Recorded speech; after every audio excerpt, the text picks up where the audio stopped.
Welcome to session 19. Returning to Waterdeep after your adventures within Sonfall's Tower, you rested at Ilverstar Manor, meeting Ragel's niece and new maid, Ingrid, along the way. Your rest would be delayed, however, as Ragnar found the vampire dwarven battle ranger Thibault Dwarf Pwent lurking in his chambers. The vampire wanted his mask back, and to teach Ragnar a lesson into the bargain. A terrifying battle ensued. Huge swarms of bats filled the chamber, and Pwent locked onto Ragnar's neck with his fangs, battering him with his greatsword as he did so. Ignatius and Mered arrived quickly to help fire their dimension door spells. With their help, the battle turned. Eventually, having drained some of Ragnar's life force, the vampire fled by turning into a cloud of mist and fleeing through the arrow slits. You spent the next day recovering and preparing yourself for the adventures ahead. The Osin Olanthor told you that the next Council of Waterdeep had been brought forwards and would take place in 2 days' time. He also revealed that Lady Ramalia Haventree, working in secret, had discovered the date of the ritual to summon Tiamat. Ragnar finally got his hands on his new axe from the dwarven smith Marla Fogdower. That's not all he got his hands on, and he received a branding for his troubles. Mered also employed Marla's services in the creation of a Dragonclaw blade. Ignatius and Ragnar met with Bramalag Golden Voice of the Arcane Brotherhood and learned what would be involved in retrieving the elemental cores required to empower the Forge of Spells in Fandalin. It seemed that this task might be accomplished relatively quickly, though Bramalag was keen to impress how dangerous it would be. Returning to the manor once more in order to prepare, you were surprised by yet another unexpected visitor, missing an arm and horribly disfigured by ice and frost. The Lady Talis had returned, and Ignatius is currently at the gate with Thamash. Lady Talis standing before him. I know you have every reason to hate me, to kill me, brother. I would not blame you. I deserve it. I was wrong about a great many things. Father is a monster. He must be stopped. And Severin, what he intends to do, I can't. And she starts to break down, cry. Can I make an insight check? You can in the tower? Does she seem to be deceiving? Mm-hmm.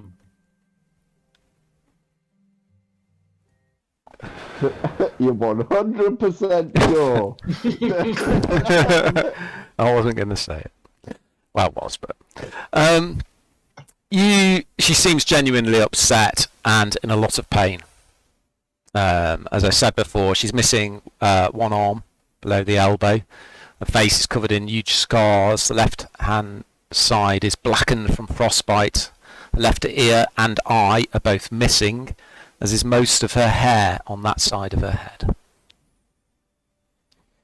Okay, Ignatius's eyes glow bright white and he raises his staff and lights start to come off it and he clenches his teeth and he says, "Bring her!" Yeah, of course, sir. Towards the top of the wizard's tower, the room at the very, very top. Thamash goes down the steps and grabs hold of her roughly by her right arm. Yanks her forward. She doesn't resist at all. She looks up at you, tears in her eyes, as though she's about to say something, and then she just sobs again. Okay, take her to the top of the wizard's tower and get on my harper's pin. We have a visitor, gentlemen. You may want to meet us in the wizard's tower. Oh, what time is it? It is about 6 p.m. Right, is it urgent? Yes. Oh, is it like Richard's visitor last night, or is it? Have we got to is it a bit more? Oh, I'm coming. Okay. I guess the pin doesn't show my raised eyebrows.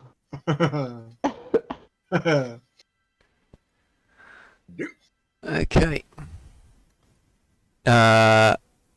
You two head up to the wizard's tower.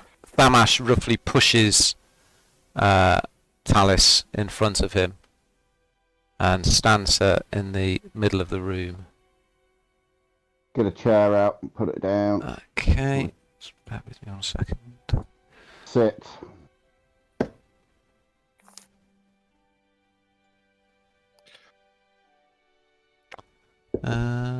Wait.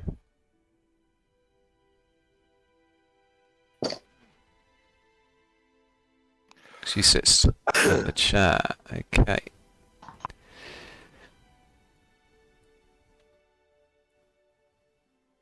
I was reading something then, and this big castle appeared.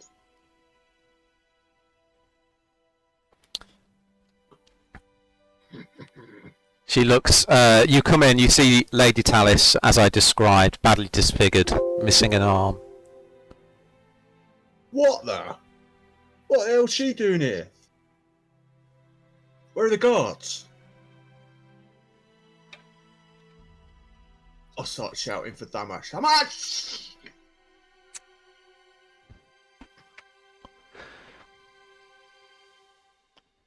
Yes, Merid. Yes, Mr. Merid. Don't you worry, I've got my eye on her. He's standing over her shoulder with his blade drawn. So what's the meaning of this, Ignatius, then? What's going on? We are yet to find out, Marid. I'd be happy to explain. Thank you for not killing me outright, brother. I think It's you better start what I deserve. Baseball. The freeing of Tiamat is not Severin's endgame. Terrible as that would be. Breaking her chains in Avernus will only be the start. It will break the walls between the 9 hells and the primordial plane itself. Severin wants to unleash the hells upon the Sword Coast. I learned this by accident. My father is a vital pawn in his plan. They caught me, forced me to admit what I had learned. They were not kind. I was given in turn to Lord Zariel, the Lord of Avernus. He also was not kind. But I escaped. The hells are not united. A demon called Lord Volmer gave me assistance. Oh. That was who we dealt with, wasn't it? Lord Volmer was the 9-foot-tall half-elf you met. He wanted to make a contract with you.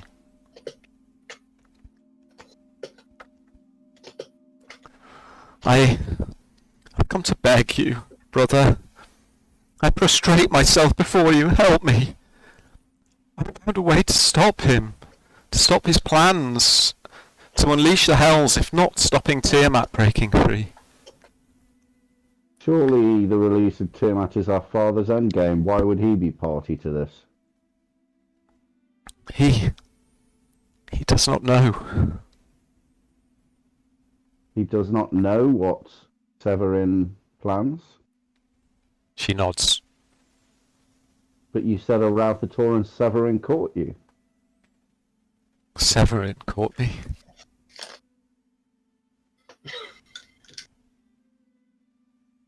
There's... I presume you tried and told your dad what he was going on. I was not allowed to talk. And what makes Severin... Well, you may not know the answer to this, but what makes him believe that once Tiamat is on this plane that any of his wishes will come true? It will be Tiamat's game then. It is Severin himself who will conduct the ritual, who will steer it. He does mean to unleash Tiamat, but he means to use the power of the sacrifices to break down the walls between the hells and the Sword Coast at the same time. Well, wouldn't that kind of piss Tiamat off a bit? He doesn't care, he's insane. How can he hide that from Tiamat and God? I do not know. Bloke's a nutter. If any of this is true, of course. Oh, yeah.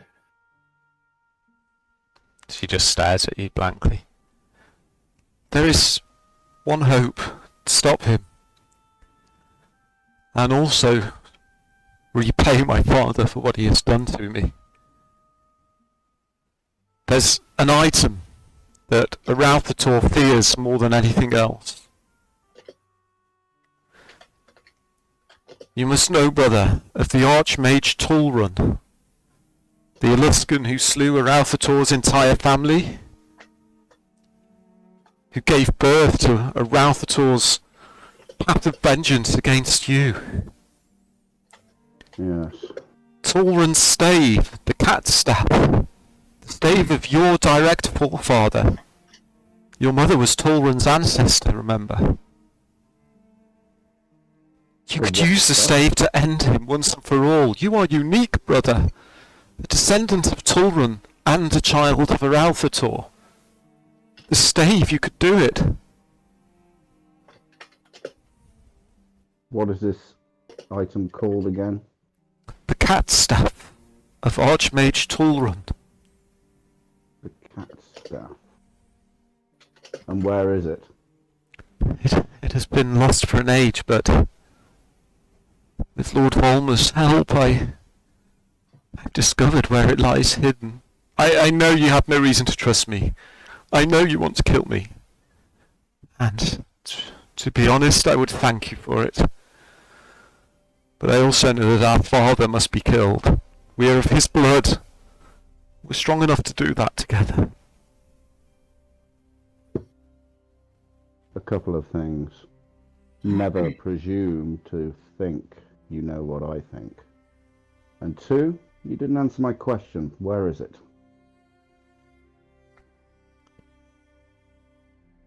You heard of Tulrun's tent?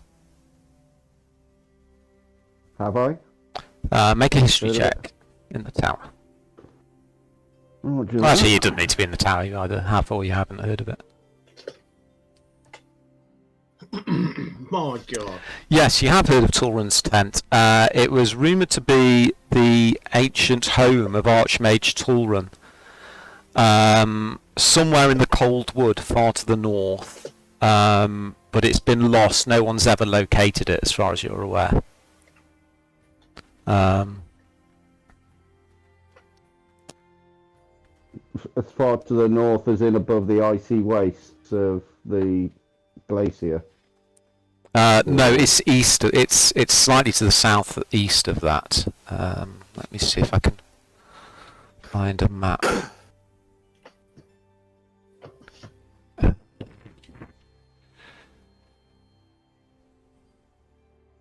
So it's to the east of the Spine of the World Mountains.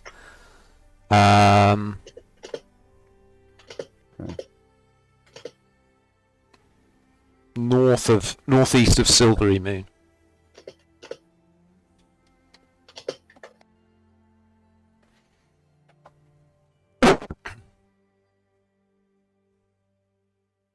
Gentlemen, Lady Talis here was previously in the care of the Council and imprisoned. She escaped that imprisonment. I intend to return her. Any objections? Ragnar stands up calmly, walks over to Lady Talis, puts his arm around her, and walks her over to this window here. No! Very calm. Okay, just so you're aware, the windows are arrow slits. If you're thinking of throwing her You out. can see out them though. Oh yeah.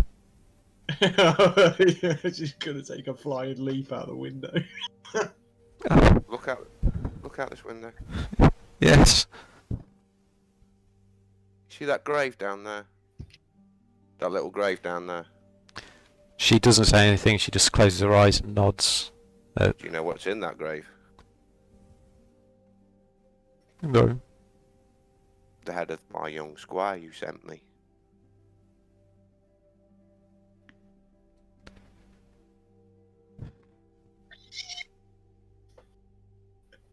She nods. with that, rage fills his eyes, grabs her by the skull and forces his thumbs into her eyes. Okay, well, before you do that, Ignatius was holding an action on the off chance that Ragnar went ape shit. So, Ignatius, what would you like to do? Teleport. Oh, God. Me and 8 other people, so it's going to be me and Samash and Lady Talis. Okay, and what's the casting time on teleport? Is it one action? Good point. It is one action, yes. Look. Yes. Okay, Instantaneous. where are you heading? Okay, it's going to be the courtyard by the front gate. Okay, so you're very familiar with that. Would you like to roll a percentile die, please?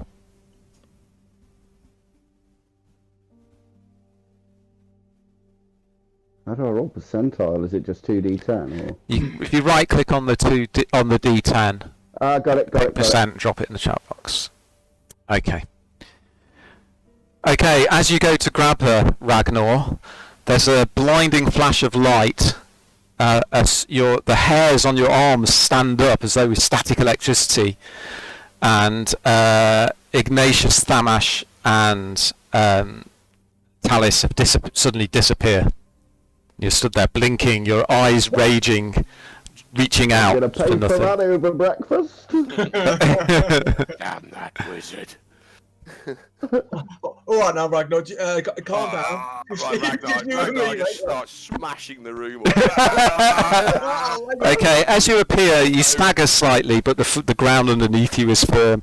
In the distance, you can hear something being smashed up and a howl of rage echoing through the keep.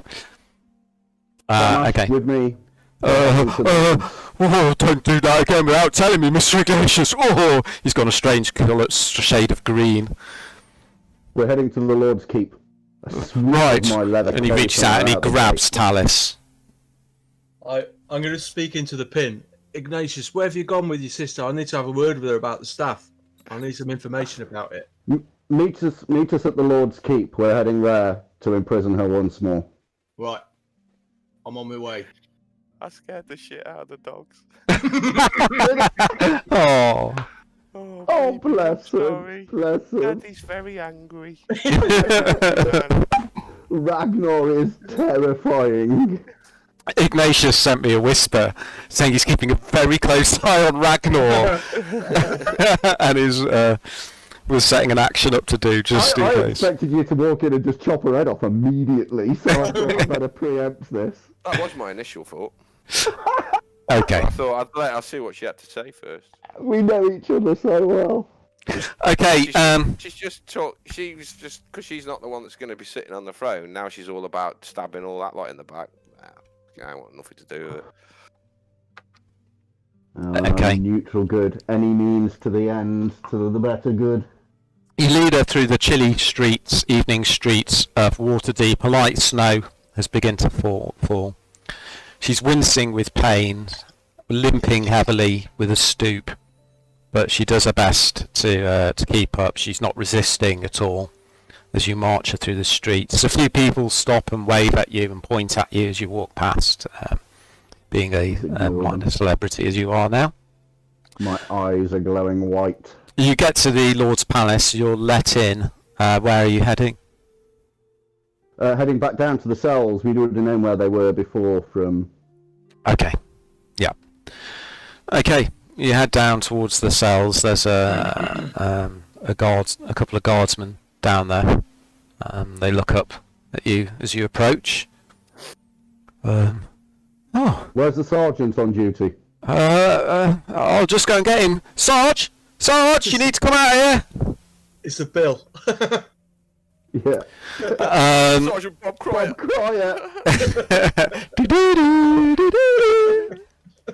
Okay.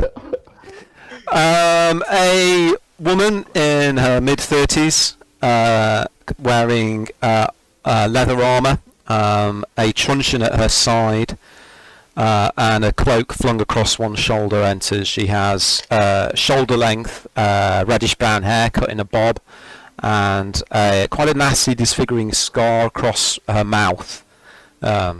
Regulation haircut. And she looks over at you. Oh, Mr. Ignatius the Mysterious. To what do we owe the honour? Sergeant, you had a runaway from your cells a couple of months ago. I'm returning her. She looks over. Is that the Lady Talis? It is indeed. Of course, we'll get a high security cell made available immediately. She whispers something to a couple of the guards who run off. Make sure she is fed and watered well and cared for. Get a doctor to her. I will see to it personally. Thank you, Sergeant. It's an honour, sir. I just want to say that what you've done for the city is, it inspires all of us. Oi, oi. Well, thank you very much for those kind words, but there's much work left to be done. I lean across and speak into my pin. Leosin, can you hear me? Ignatius, is that you, my friend? Ah, Leosin. I'm down in the cells. Lady Talis has turned up. Can you come and meet us? Right away! Right away! I'll be right there. Okay, Talis, as she's being led off, just looks over her shoulder. Brother, please let me help you. We need to kill the Ralphator. If we don't, Severin's plan will come to fruition. You look about as capable of killing a worm. I am Ignatius the Mysterious, and I will see that white worm in the ground. Turn round and head out towards the door. Okay. He's such a cocky, egotistical.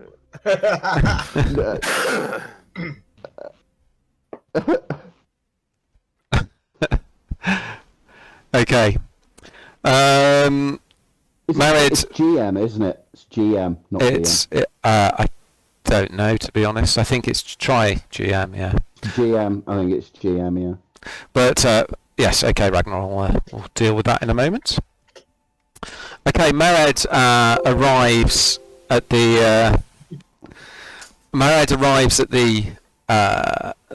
the cells of the Lord's Keep just as after Lady Talis has been led off, and just as Leosin arrives. What's going on, my friends? Lady Talis, you say? Where's she been? She looks rather the worse for wear. She has news. Is the council tomorrow? No, the day after. The day after tomorrow.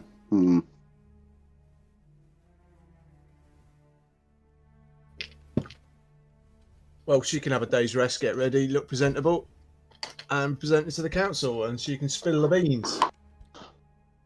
Do you need me for anything else, Ignatius? Or I feel like I should be getting back to the keep. I don't like to leave it undefended, so to speak, after all recent events. Thank you for your help, Thanos. You've been a great help. Head back. There'll be a bonus in your check this month. Oh, no need. I'll see you back at the keep. If there's anything left of it. The Wizard's Tower is just a smoking pile of rubble. That was my bedroom. Yeah, I approached the cell then with Lady Talis in. Okay, And, you head down. There's two guards outside. Very impassive looks on their faces. They're being talked to very sternly by the young lady that I described earlier. Evening. Oh, Master Tuck, you're here as well. Yeah, Warrant Officer Tuck. Show my badge. I need to have a conversation with the prisoner, please. Very well. We will be right here outside the door. Very good. Prisoner, up against the rear wall. She looks through a tiny little grate. She opens up a slide in the door, and it's just a few inches across.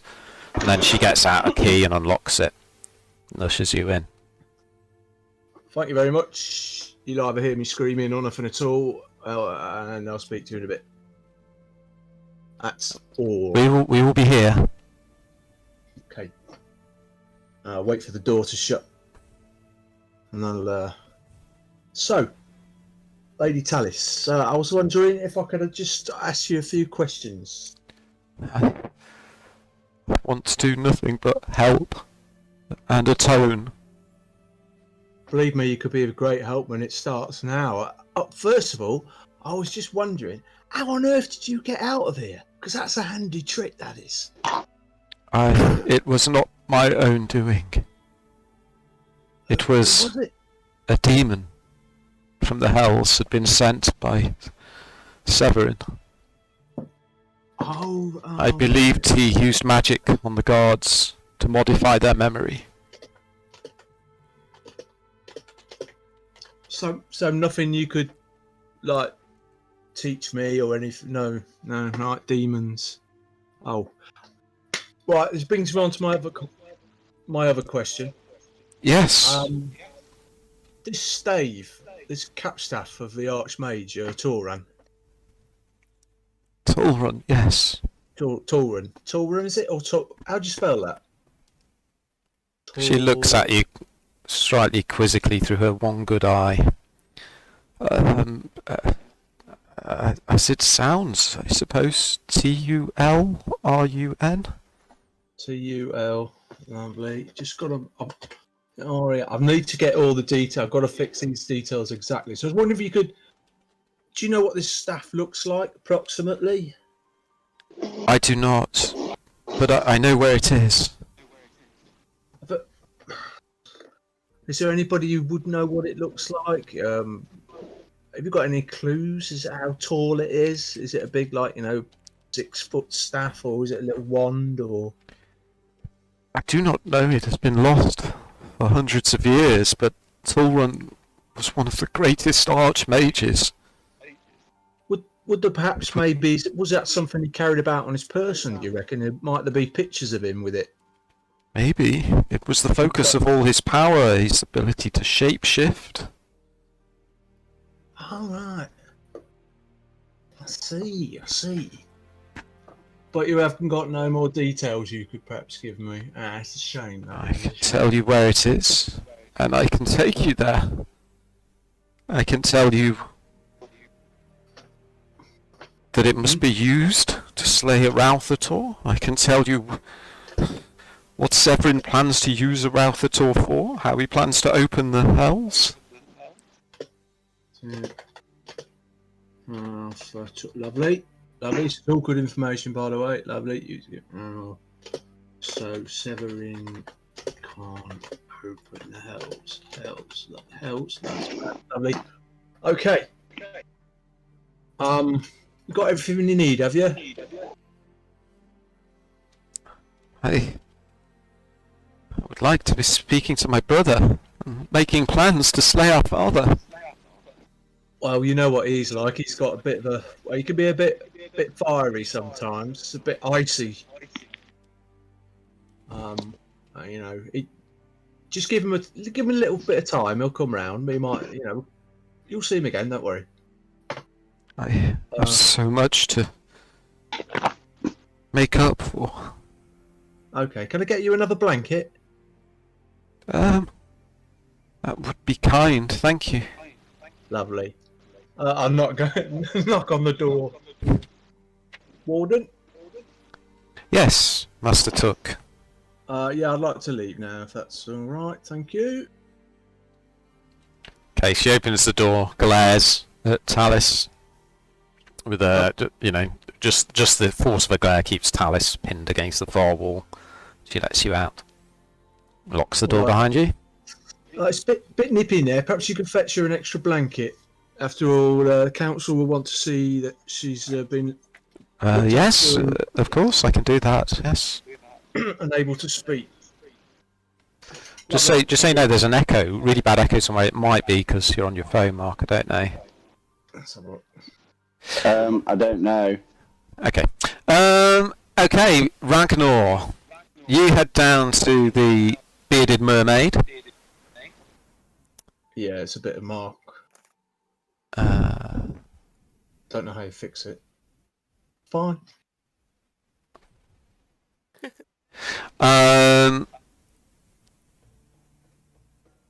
You get down to the Bearded Mermaid, and there's a very raucous atmosphere going on. By the time you get in there, the tavern is heaving with people. As you walk in, you see Kirill rushed off his feet, carrying 3 platters across sorry, to. I've got to take a quick AFK.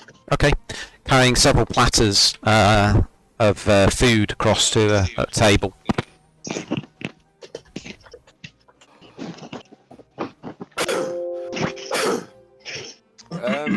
Seeing that he's really busy, I will grab an apron off the wall and I'll work the bar. Oh, okay. All right. There's a young dwarf and woman behind the bar. She looks at you shyly under her curly locks, and Master Kirill said you might pop in at some point. I'm Gilra. Nice to meet you.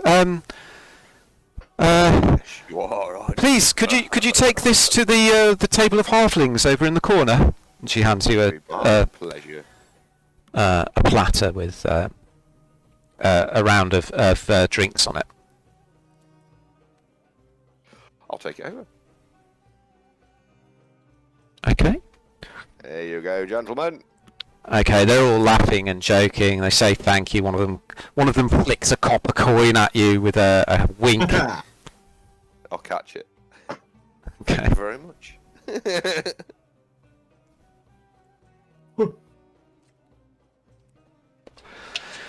After you serve a few more people, and after about 5 minutes, Kirill comes over, mopping his brow, sweat off his brow with a rag which he's got thrown over his shoulder. It's good to see you, Ragnar.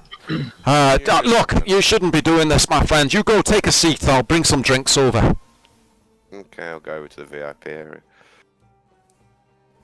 Okay, after a moment or two, Gilra comes over with a platter with some mugs of ale on. I've brought you 3 mugs. We're a little busy tonight, so I thought I could, if I brought you 3, it might give the rest of us a bit of time to catch up with you. She puts them down on the table in front of you. I'll smile, just smile there. She smiles back shyly under her lashes and heads back into the fray of the bar.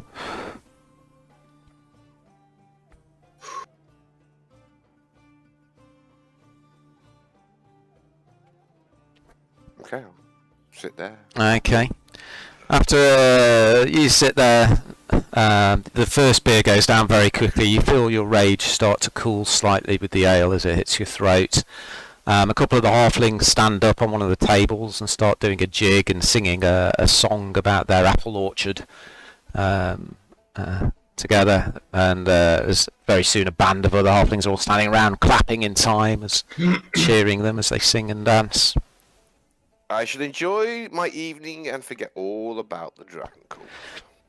Okay.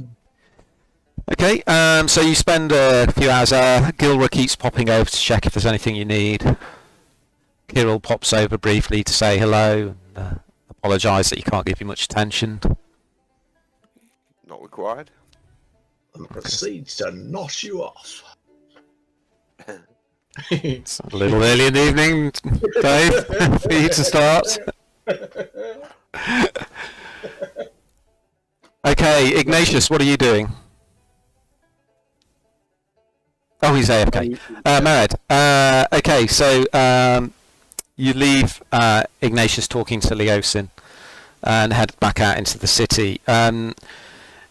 It's getting on for about 8 PM now. You're not sure that anywhere's going to be open. I don't care. It's just, Not that that's ever stopped you before. no. Okay. Yeah. Would I know where I want to research this stuff. I need to get as much details as possible for a spell later on. I need details. Anything about the staff, what it looks like. So So maybe. Okay, you know there's a library in Blackstaff Tower. There's one in the Enchiridion. A lot of scholars spend time at the temples. A lot of the temples have libraries.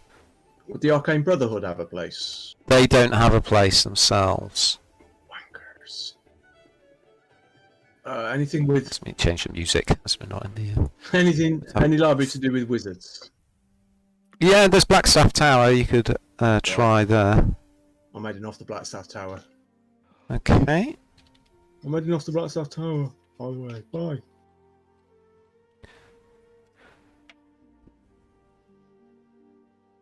Okay.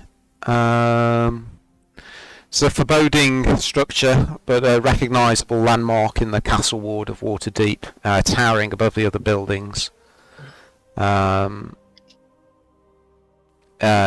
You know, as growing up in Waterdeep, that it's the home of Kelban Blackstaff Aronson. There's rumours that Lady Silverhand is his consort, though you don't know for certain. Cool. You've also heard rumours that he may be one of the Masked Lords, but as with all rumours to do with the Masked Lords, no one knows for certain.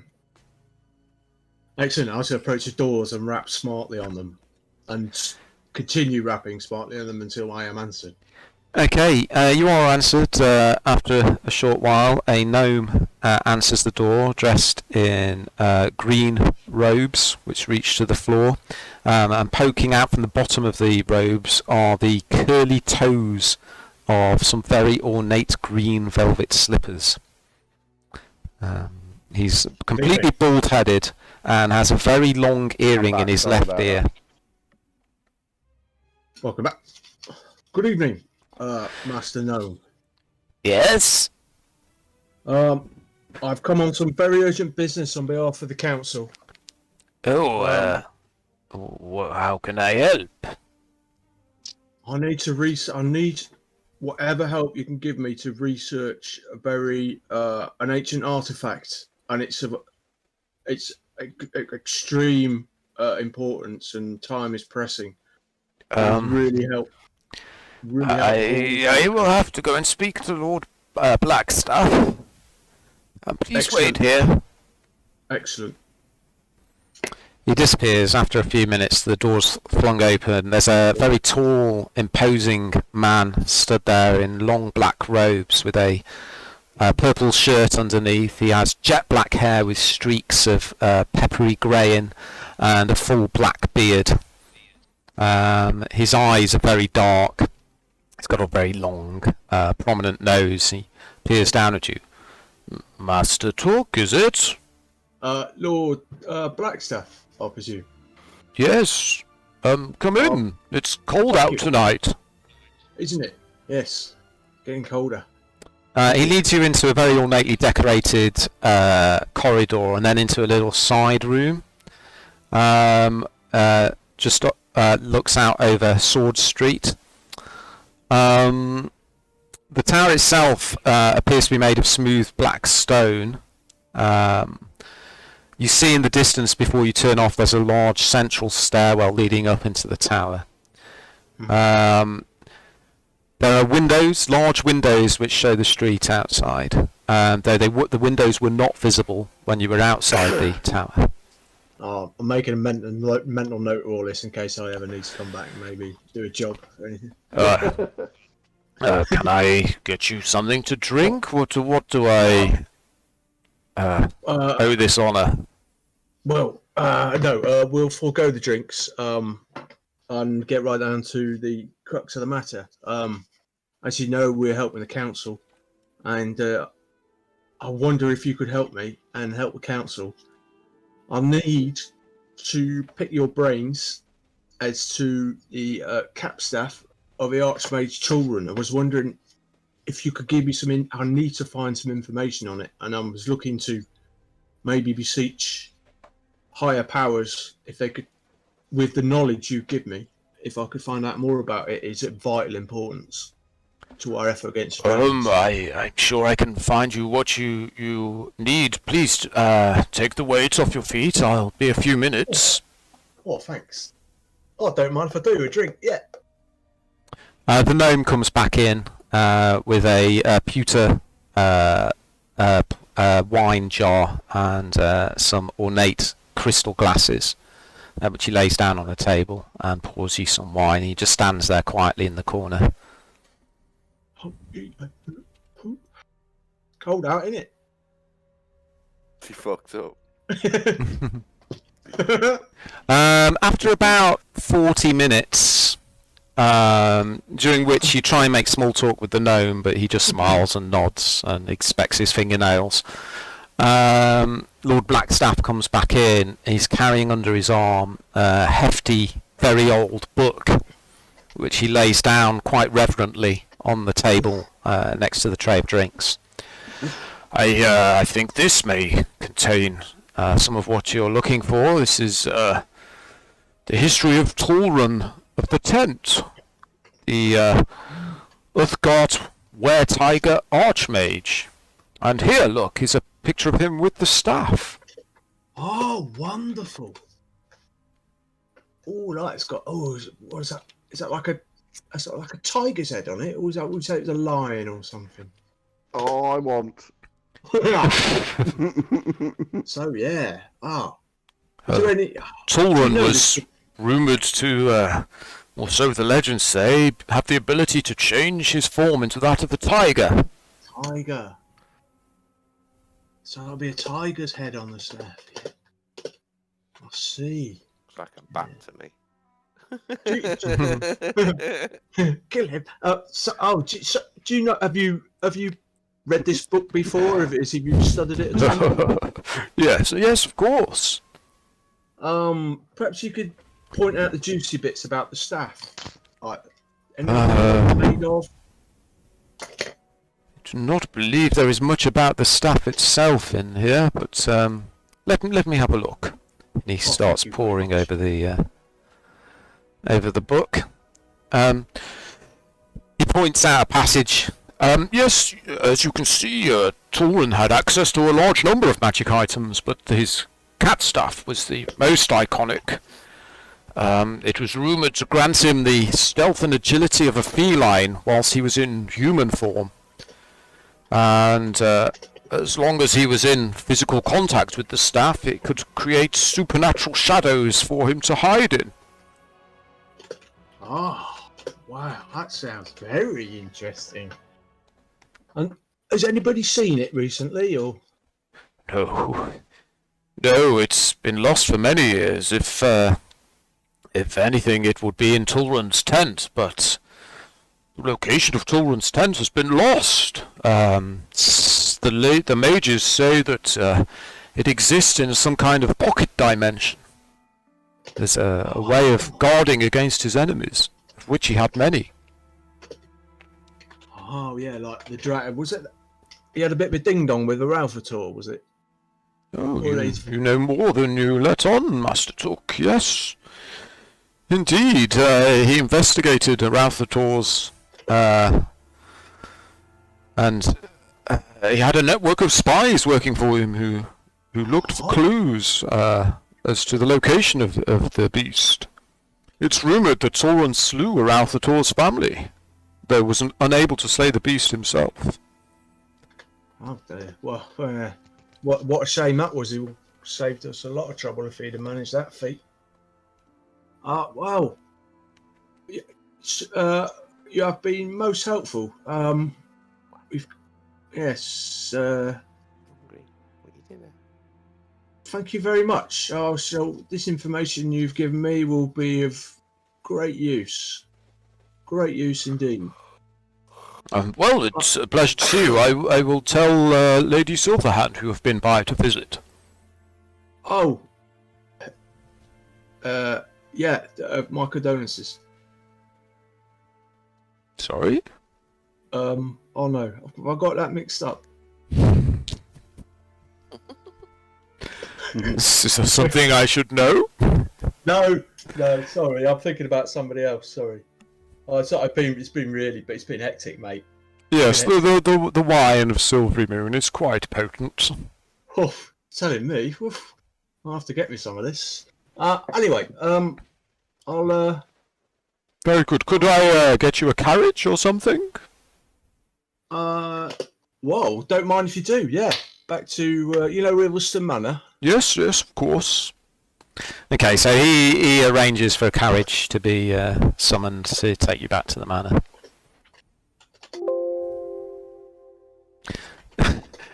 Okay, can you make a sleight of hand check, please?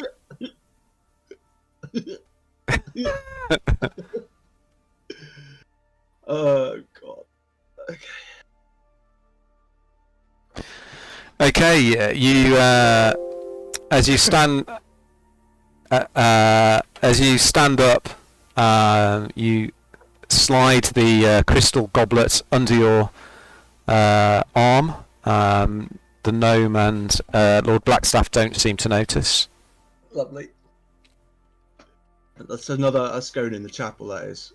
That's going to be the communion wine thing. Another bit of thievery. Okay. Ignatius, what are you doing? Okay, I'm gonna head back to Ilverstar. Okay. You head back to Ilverstar. Thamash is on the gate. He says, "Are you back, Mr. Ignatius? You might want to need to tidy up your chamber, I'm afraid." Yeah, so I figured as much. I'll go and take a look. Okay. Head up to the Wizard's Tower. Thank you for your help earlier, Tamash. Of course. Ragnar, are you doing anything else with your time? Okay. Make a perception check, Mered and Ignatius, please. Oh,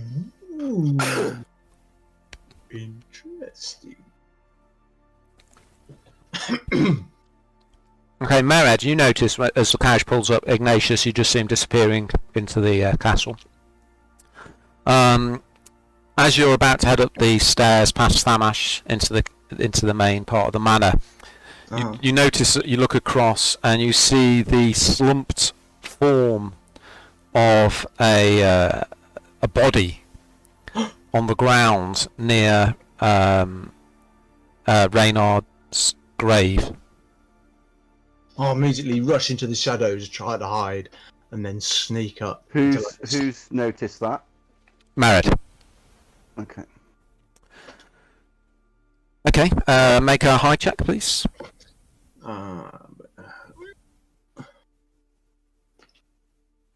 Okay. It's getting quite dark now. The sun's gone down. There's still snow falling, and your foot crunches on a piece of ice as you approach. Oh, bollocks! Any movement? No. Make a perception check. Mm-hmm.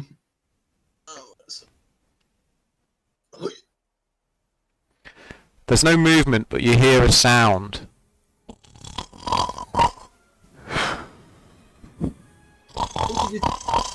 Would you describe that as a dwarvish kind of snoring? Yes. I'll pick up a small stone and throw it at the slumped form. Okay. Make an attack roll. See if I can hit it on with your dexterity bonus. Okay. So just do. I'll roll that there.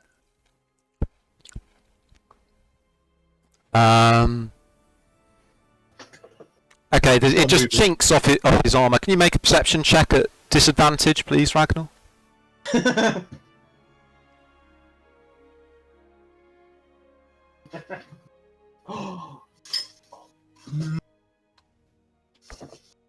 can I do? Okay, right. He's completely passed out. Right. Oh, bless him. Oh, I hated doing that to him, but we've got to think of the larger game. I miss him too. Does this? Have we got any chickens? Are we keeping chickens in the manor at all? Not that you're aware of. Oh. Bit of a joker. Ragnar, meanwhile, you're drifting off in the realms of the Sandman. You're fast asleep, and in your dreams you hear a voice calling you. Wait for me, Mr. Ragnar! Come in! Oh, What have I got in my inventory that's long? Really? Pole? No. Okay, I'll sneak up to. I'll form a little noose. I get my rope out, form a little noose, and Sometimes slip it round. no action is better than action. I must say, you're the best role player of a passed out dwarf that I've ever seen. I'll slip this noose round both of Ragnar's feet. Right. Okay. And then walk back about 30 feet. Mm-hmm. And give it a sharp tug. Okay, I mean, he's keeping distance wisely. And shout, "We're under attack!" make another perception check at disadvantage, please, Ragnar.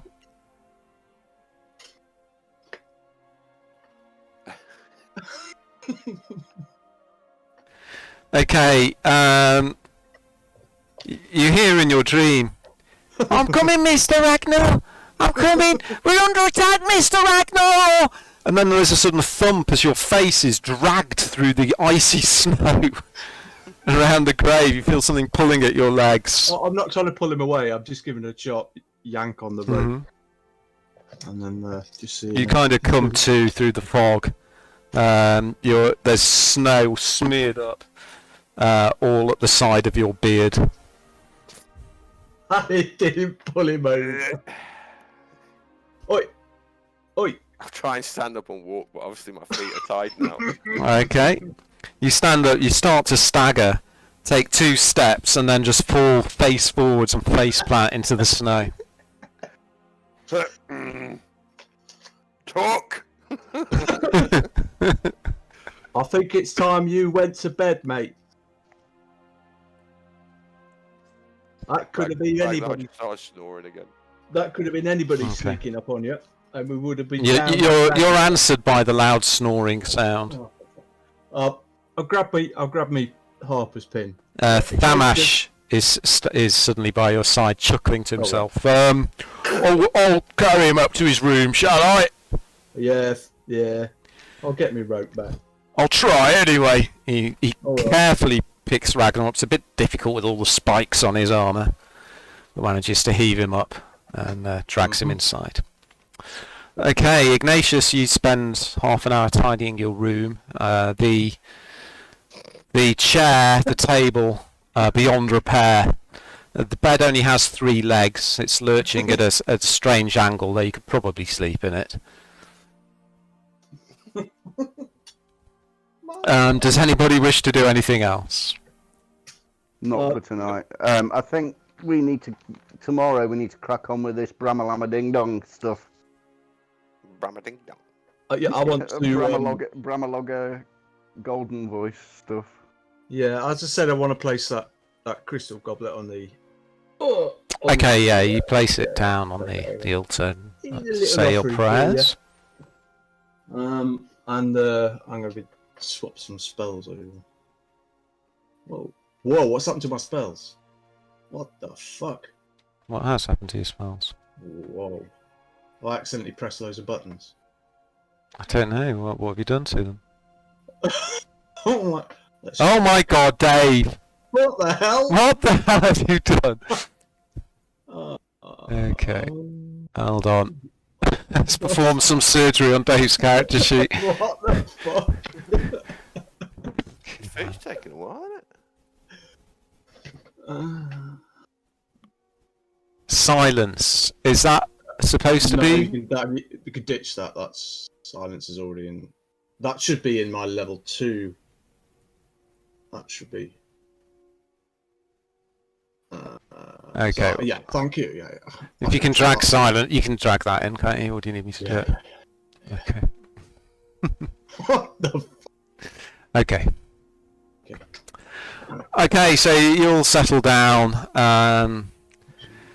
Ignatius, you have a restless night's sleep, propped up at an angle. You put some of your books under one corner of the bed and sleep restlessly. Your dreams are of your father and your sister, and a strange growling sound as though you're being stalked by some great feline beast in your dreams.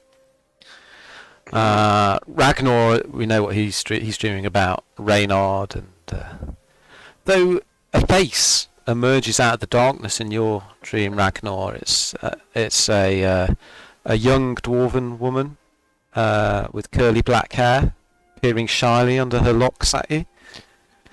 And Mered, you sleep relatively soundly. Cool. Lovely. I've put Right, that's a long rest. I've swapped this.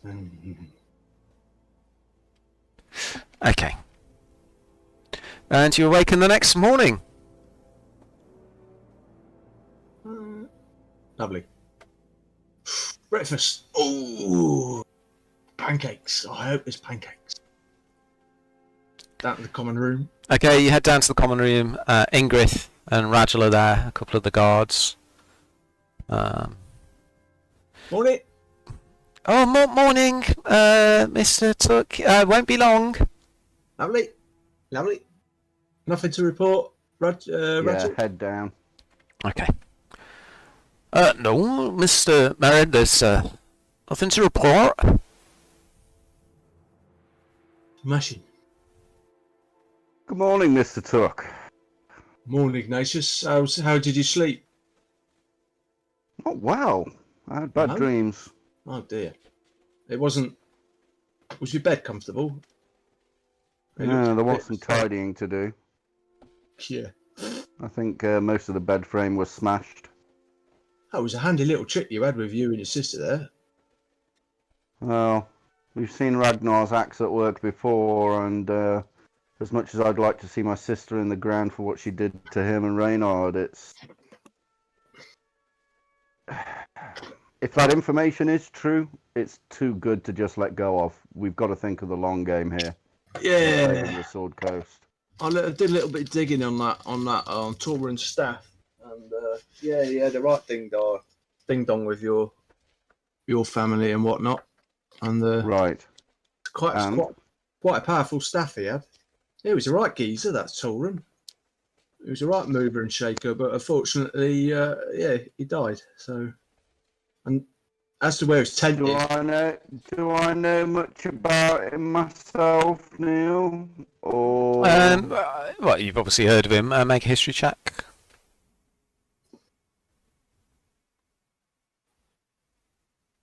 oh my god. Yeah, I mean, you know that he's well, you know of Tulrun the Archmage. You know that he allegedly slew Arauthator's family, and that's why Arauthator swore his vengeance upon his descendants and fathered you as revenge upon your mother, who is one of Tulrun's direct descendants. You knew that he was rumoured to be able to take the form of a tiger. Is there anything specific you would like to know? No generalities like that. Okay. Oh yeah, Ignatius. So this stuff was quite powerful. Yeah, well, no, not really. No, it's probably. I think it's just more of a symbol than anything. Probably just say better if Lady Talis seems to think it's integral in defeating my father. Oh yeah, well, probably, useful in killing him, but after that, Just raise my eyebrows. I might as well look after it myself, innit? You have an interest in that stuff, do you? I might do. It says, well, I like tigers, don't I? I mean, there might be a tiger on it. It might have something to do with it. I don't know. Hey, tell you what though. Have you had the pancakes? No. I'll lean across and rest my hand on your shoulder. Master Tuck, I don't care whose hand wields the staff, as long as it brings us victory. My thoughts exactly that is. I don't care how we get the victory, as long as I wield the staff. Hey, I give him a wry smile. Okay, Ragnar, you come to. Two secs, guys. Yeah. Yeah. Ragnar comes down for breakfast. He's nursing a bit of a sore head. As he passes you, Ignatius, he gives you a very firm slap on the back and sits down next to you and gives you a wink. And then starts wolfing down his eggs. Ragnar. Okay. Morning. I'll wait till he's back. Yeah. So he sent me that in a message, so I'm not taking over his character. He's busy on his eggs at the moment. I've got some news about that tent.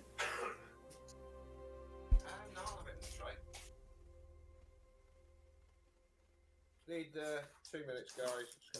Okay. 5-minute break. Did you want to take a break for 3 minutes? Yeah, cool. Good time. Stretch the legs, get a drink, whatnot. Okay.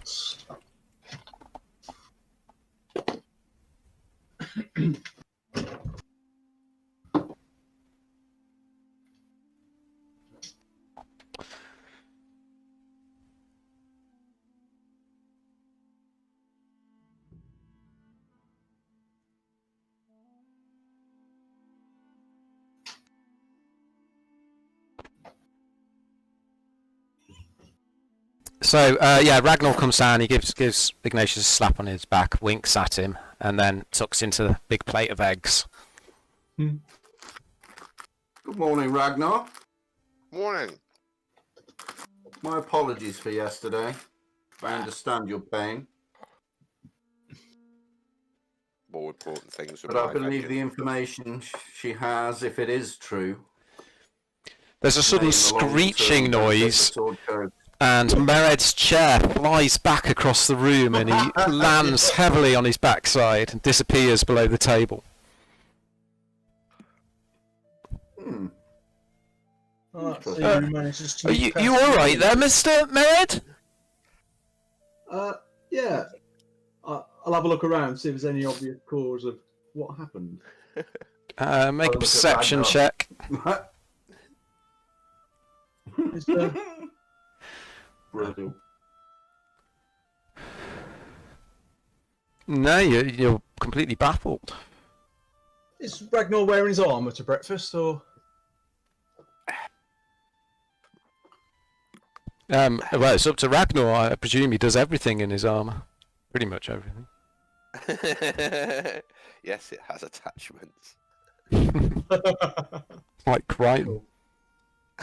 Oh, I did get some information about... Like Crichton. I got some information about that tent of Tauren, if you're interested, gents. It turns out that it might be hidden in another dimension. So it's going to be a bugger to find, and we're going to need help. So maybe what Talis was saying, sorry, lady, we might need that kind of help from her, and she isn't kidding. You know, a little pocket dimension, the mages and things like that, hiding things in there. Well, we'll see how she can help, but we have other things on our mind at the minute. Yeah. We still have to go and get these arcane energies. Oh, yeah. Oh, We have the council here. We have the council tomorrow, Yeah. but I believe we may be able to get a couple of these arcane energies if today. Oh, you reckon? Well, Oh, right. we get sent there by Bramalog. Yeah. He gives us a ritual mat. We summon the creature, kill it, return. He Yeah. gives us another. We get sent there. We kill it, return. Should take no more than an afternoon. Blimey, right then. Where are these pancakes? Where are the pancakes? Oh, sorry. I was miles away, Mr. Mered. I'll get Ingrid to get them. Rachel wanders off singing to himself. They're calling it a crime. You give yourself to it. Taking your love lies, subdued to fit their will. Ingrid! After about 10 minutes, she brings out a large plate with a pile of pancakes on. Lovely. What's this, American Dungeons and Dragons?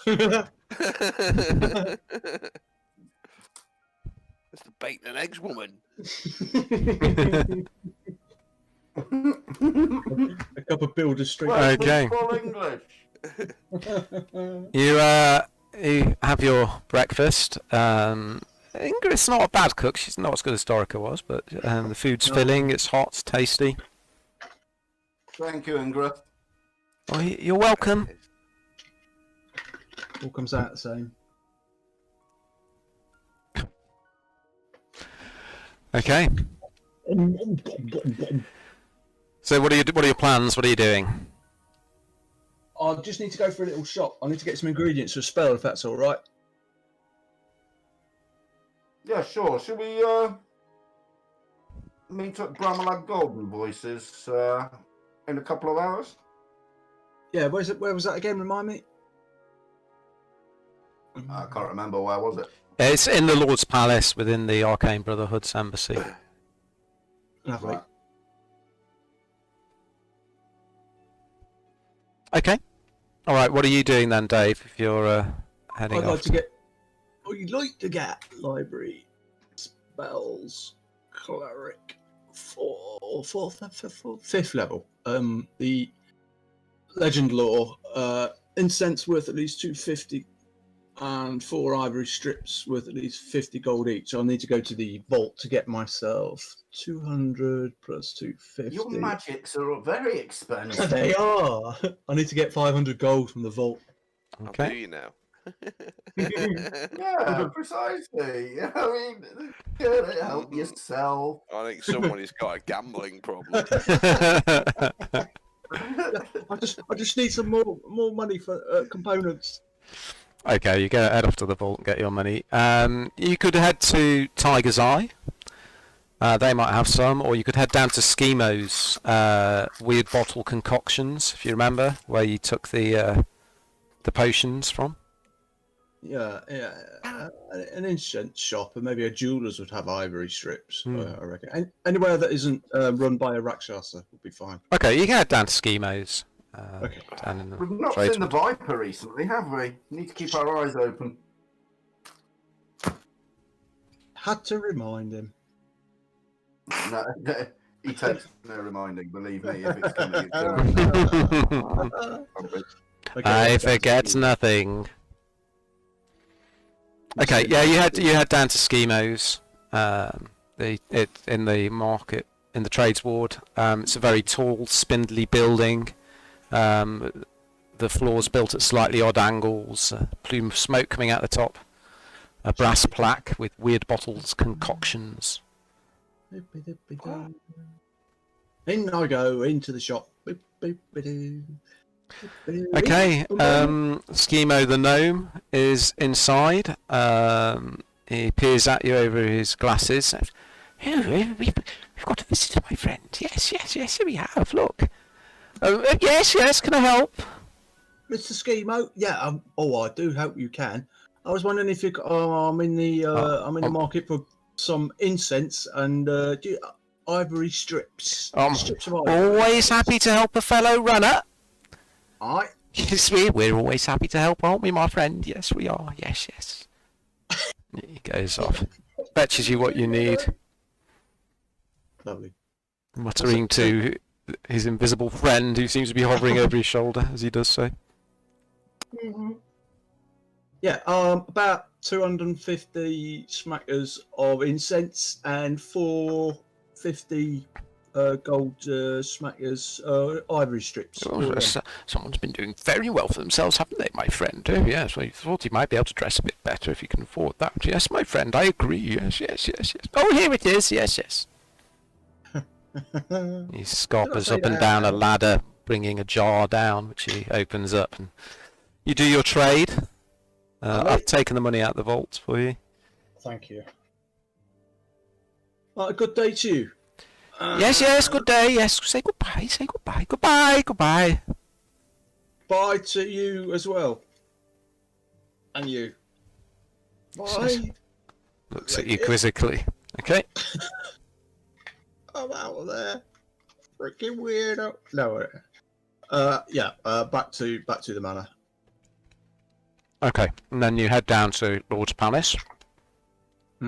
You will get there about 9 in the morning. And I want to put those components in the manor. I don't want to carry them on me. Okay.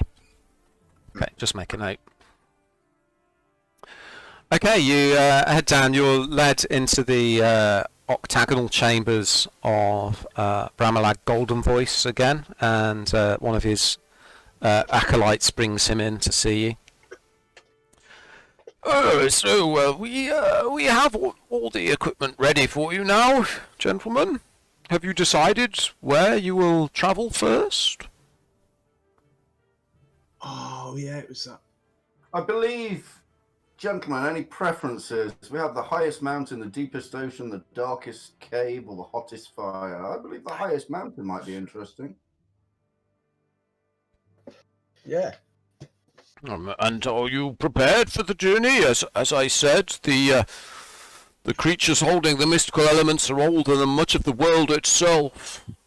Related to the primordials that forged Toril. They could be the toughest things you've ever faced. I don't believe you said. Well, we'll see. Right, well, here you are.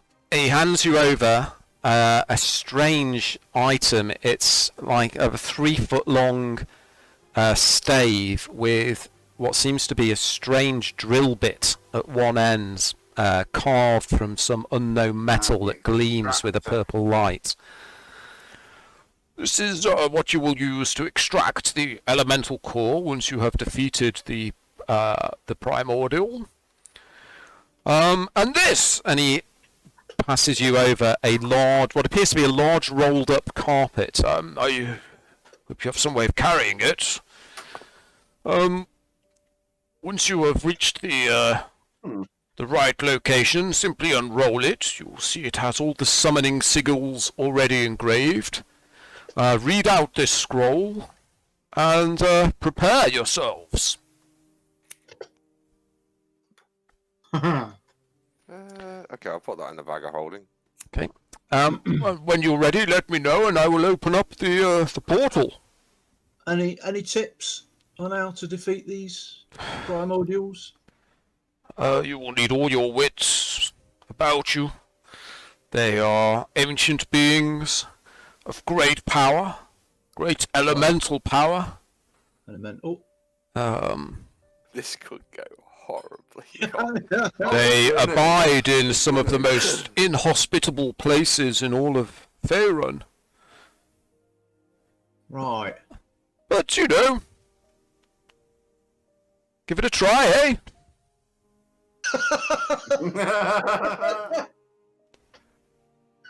We certainly shall give it. We'll maintain the portal for as long as we can, though we cannot keep it open too long.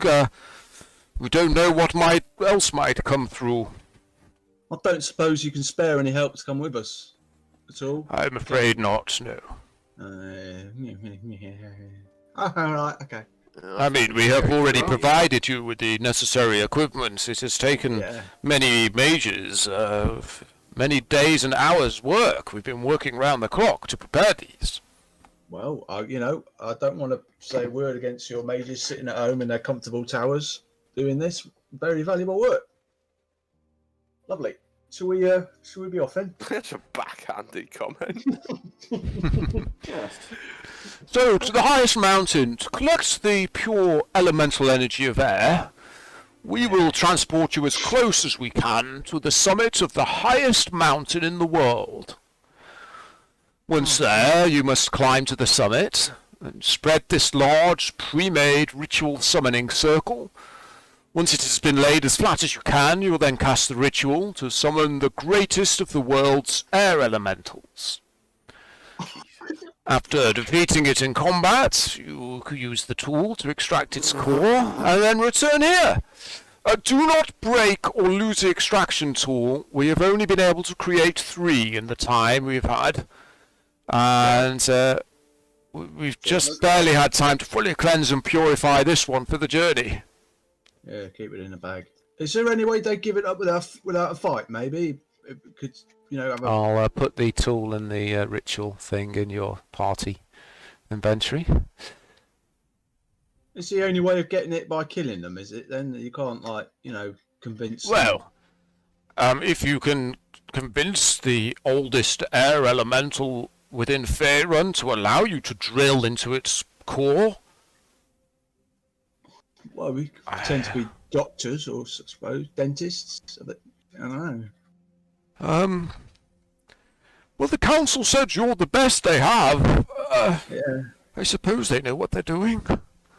We're going to need mountain climbing gear. Good job, I got some. Yeah, I've got climbing gear and stuff like that. Have you guys? I think I have in my adventurous pack. I have pittons and ropes. And a set of dice. So, are you ready? How exciting! Yeah. Ready. Stand back, Yeah, stand back! He yeah. summons a couple of acolytes who come over and they lift his big heavy desk and move it to one side of the room. And he dusts his hands off and stands in the middle, raises his arms and starts chanting an arcane incantation. There's a slight tear of blackness appears in the air in front of him, and then it suddenly widens out into a huge circle some 10 feet across. Wind and snow howls through it. Well, go on then! I can't keep this up for too long! Head Right, through. Right. Jump through. You leap through into the icy wind blowing through the portal. And, Oh, yeah? sorry, I forgot to say I was collecting before we left Elvastar. In fact, I forgot, so don't worry about it. Okay. I had planned on saying it a lot earlier, but got tied up. Okay. You suddenly find yourself on the ice and snow-covered summit of a mountain, the wind wailing and howling around you. The cold hits you like a hammer blow. During the brief pauses in the wind, you can see a slightly higher peak roughly a mile away. A narrow path snakes its way across the saddle between the 2 peaks, connecting the 2 summits. Oh, great. Well, I guess there's nothing for it. We've got to start heading over there. Right, let's rope together. Okay, you have to shout over the howling wind. Behind you, you can see Yeah, shimmering in the air behind you a big circle of blackness, which is the portal. Right, well, can you dimension door a mile? Can what? Sorry. Can you dimension door a mile? No. No, 500 feet. But even so, it's a high-level spell, and I'd rather not use it unless we have to. Okay. Yeah, we're using our rope to rope us together. The old Okay, you rope yourself across. It's I meant for the difficult. return journey. But... Oh, right. It's Oh, difficult. I can teleport us. I can teleport us back across the world. Wow. You although you're high up, you can see very little. Visibility is relatively poor, though you can see the sheer drops to either side of this narrow, rocky, ice-covered path that leads between the 2 peaks. You rope yourselves together and carefully start moving across. I will use the light cantrip upon my belt buckle. Okay. It helps a little bit, but the snow and the ice and the mist driven up by the winds means you still can't see too far. And you start to make your way across. Can I have an acrobatics check from everybody, please? Using my staff to steady myself. Okay. Can I use athletics? Nope.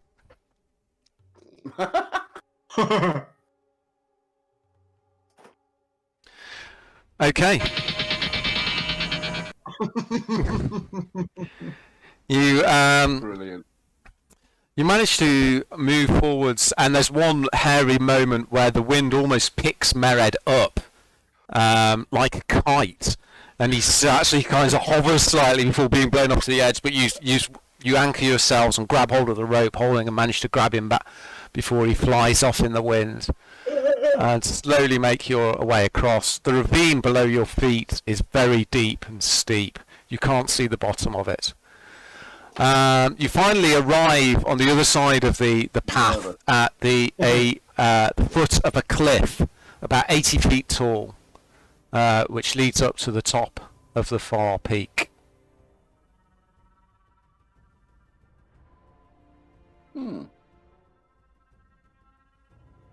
Let us continue. Okay, you're going to have to climb, yeah. Okay, I would like each of you to make an acrobatics check, please. Can I make it outside of the tower so I can get the cool noise?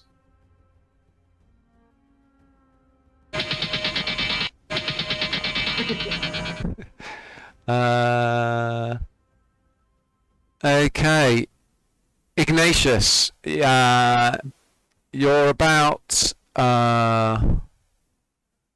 halfway up and you begin to slide back down. Luckily you have your griffin pin on, and you jab your staff into a crack in the rock, and for a few moments you're just hanging from your staff until your feet manage to find some purchase.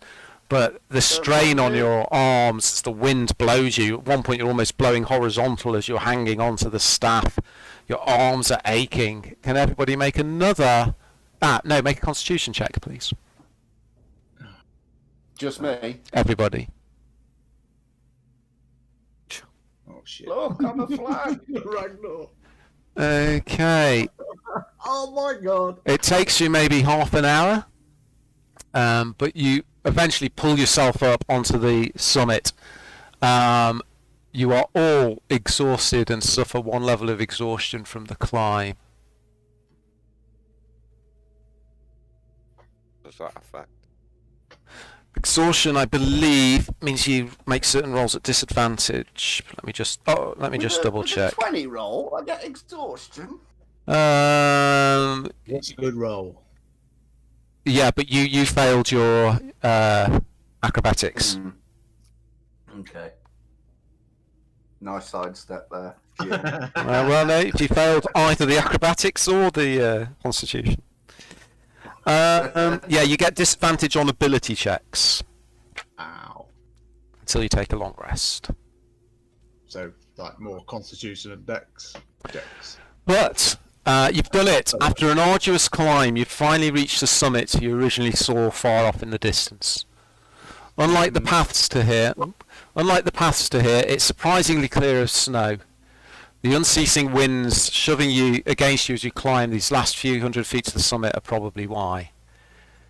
You take a quick rest, your arms and legs aching from the climb, and spread the tools of the ritual out in front of you. Oh, before we do this, I'd just like to offer you a bit of protection from what's going to happen. Well, before we do this... What? Hang on. Don't leave us hanging, Ignatius. Before we do this... Ragnar, don't leave us hanging.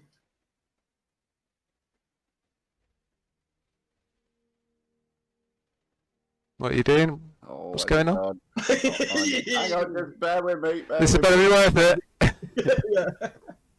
Ragnar, make sure you got the mask on. I have a feeling there might be a bit of lightning flying around. Okay, so before we do this, I'm going to give everyone a rousing speech. Oh, here we go. Okay. Good. Thank you, baby. Yes. Would you like some epic music? Well, you can do.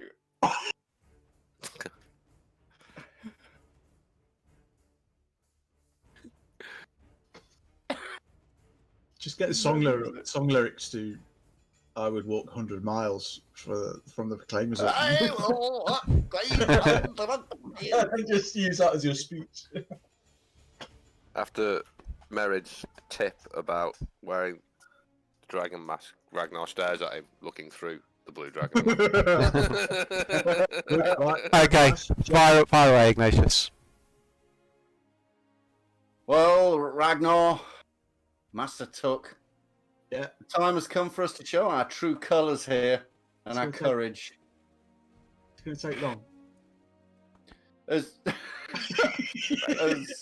resident of the Sword Coast, with its future in the balance, I trust that we're all going to fight with honour.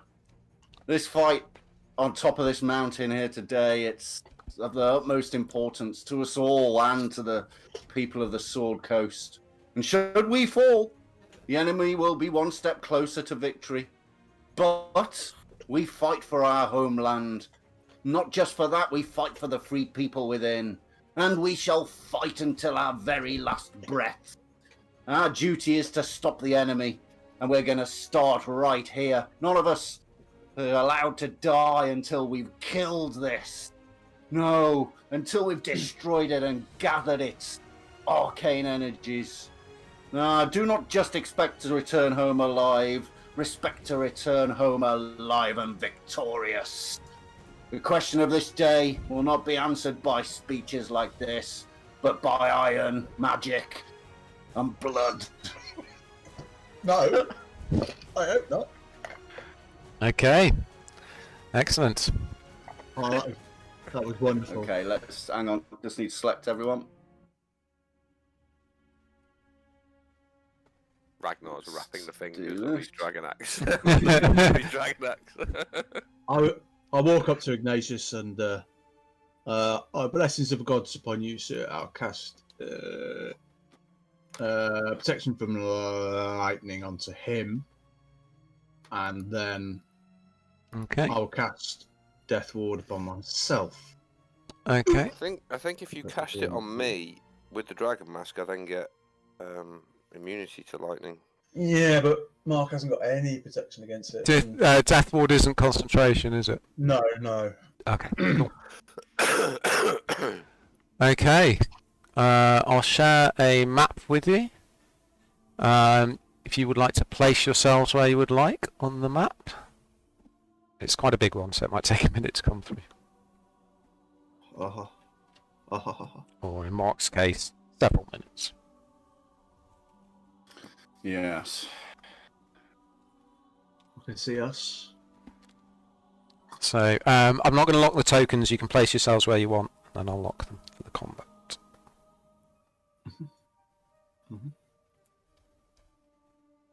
Are we gonna try and talk to it, or are we just gonna smash it? Smash it. I don't think, like he said, you can try and convince it to take its heart effectively, but For the greater good. Okay, you all happy with your position on the map? Try, Ragnar. I'm willing to sit back and wait. No, it's not What loaded. alignment they are? Oh, sorry. It's not loaded yet. No. Okay, sorry. They're going to be neutral, aren't they, if they're elementals? Right. Don't elementals speak a weird language as well? Yeah. Elementalish. I'll go there with a. Aura or something. Aura or something.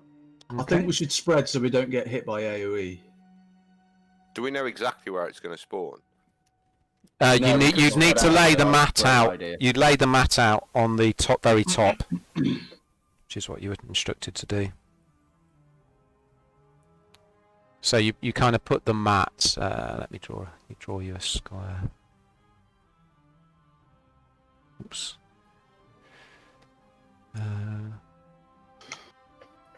Sort of. You put the mat sort of there.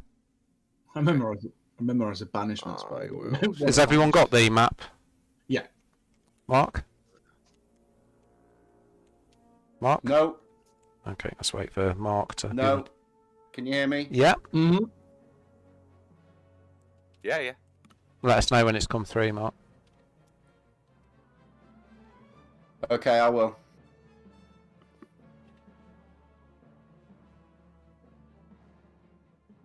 Can you hear me? Almost as long as his speech.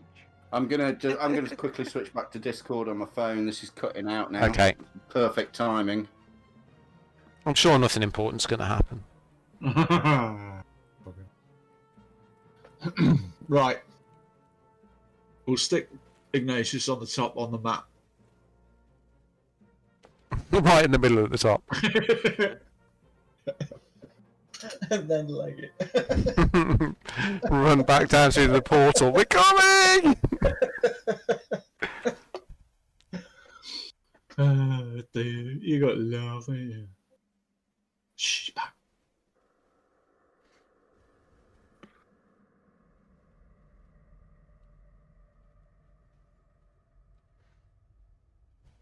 We shall see whether you will be laughing. or Zach, not. can you hear me? I can hear you. Yep. Yes. Any sign of the map coming through, mate? Okay. Right. Yes, it's here. Okay, if you can move yourself where you wish to be. The 10-foot square is with the ritual summoning mat. Okay. Actually, it's 20-foot square.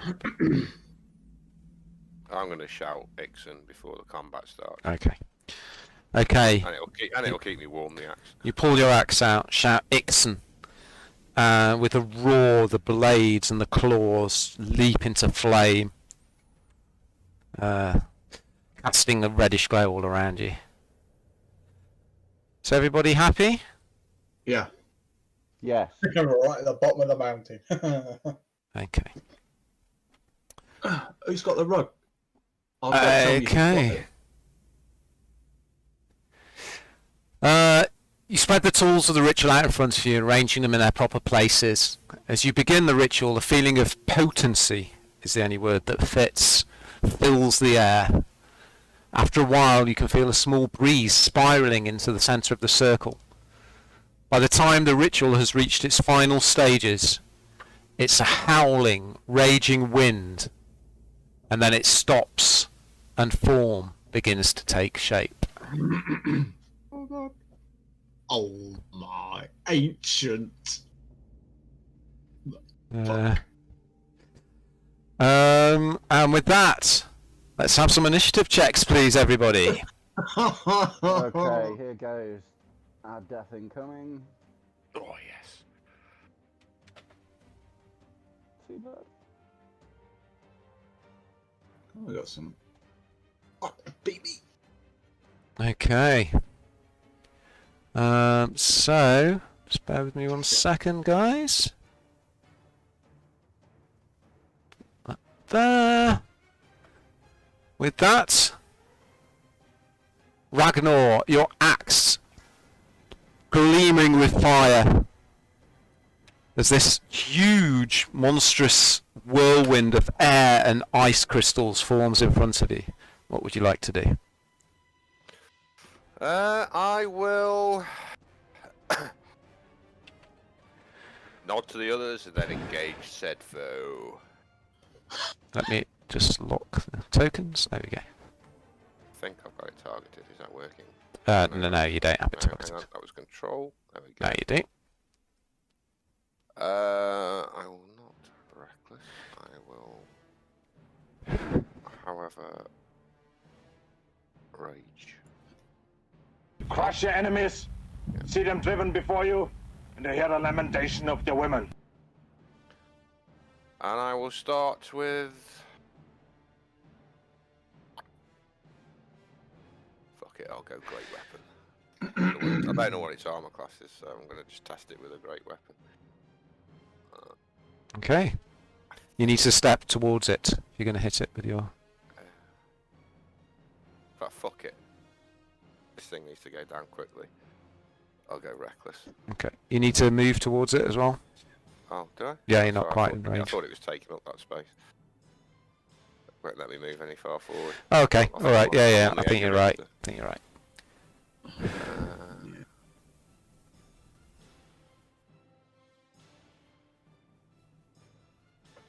No, it's a miss. That's a +7, so it's got a high armor class. However,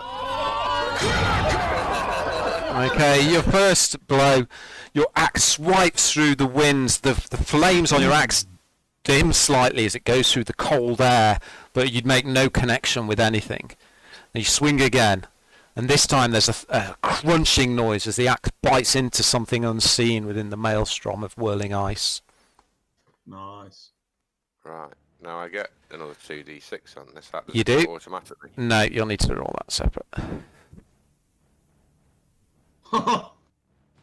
Now, do I get 4d6 because it's a critical, or is it just Wow, 2d6 that's on all. It doubles the dice, so it's 4d6. Fuck me. That's So it's amazing. forward slash Die, forward 4d6. slash die 4d6.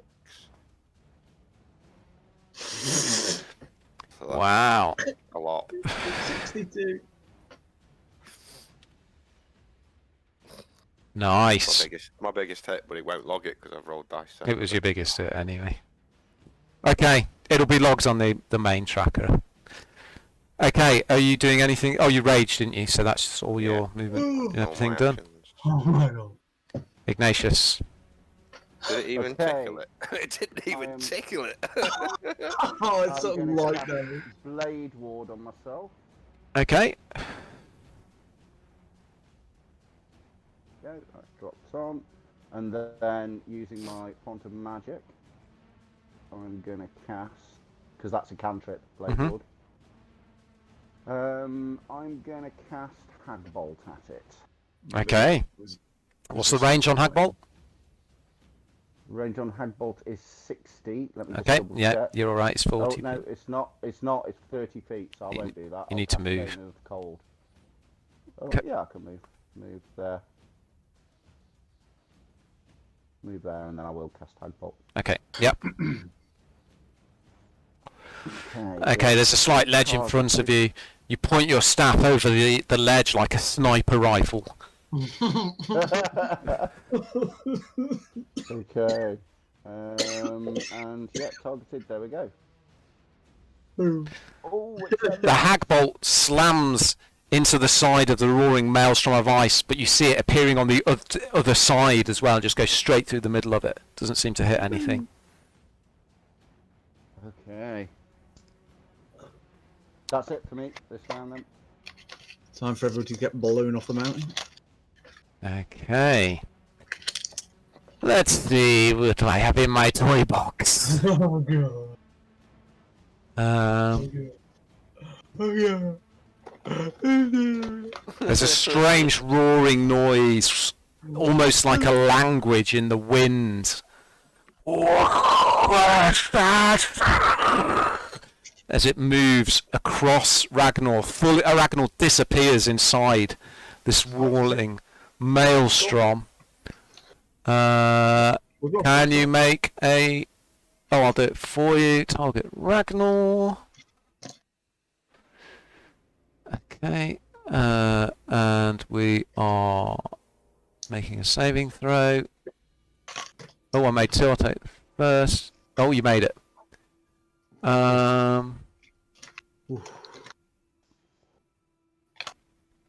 Okay, you feel your boots just sliding across the icy ground. You just stamp your 2 feet. These spikes on the back of your heels dig into the ice, and it stops you flying back over the edge. And then something comes out of the wind and tries to slam into you. 32. Smashes into you. And another one. Every hit point's gone.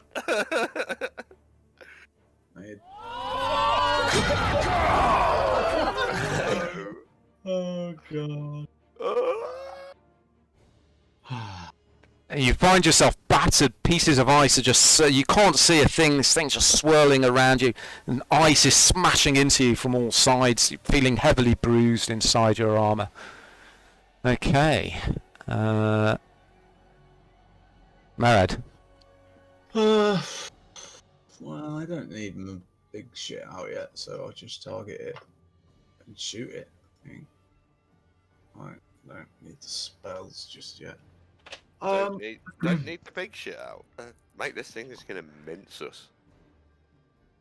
I I don't want to do a concentration spell. How many rounds do you think I can take 2 attacks Quite a lot.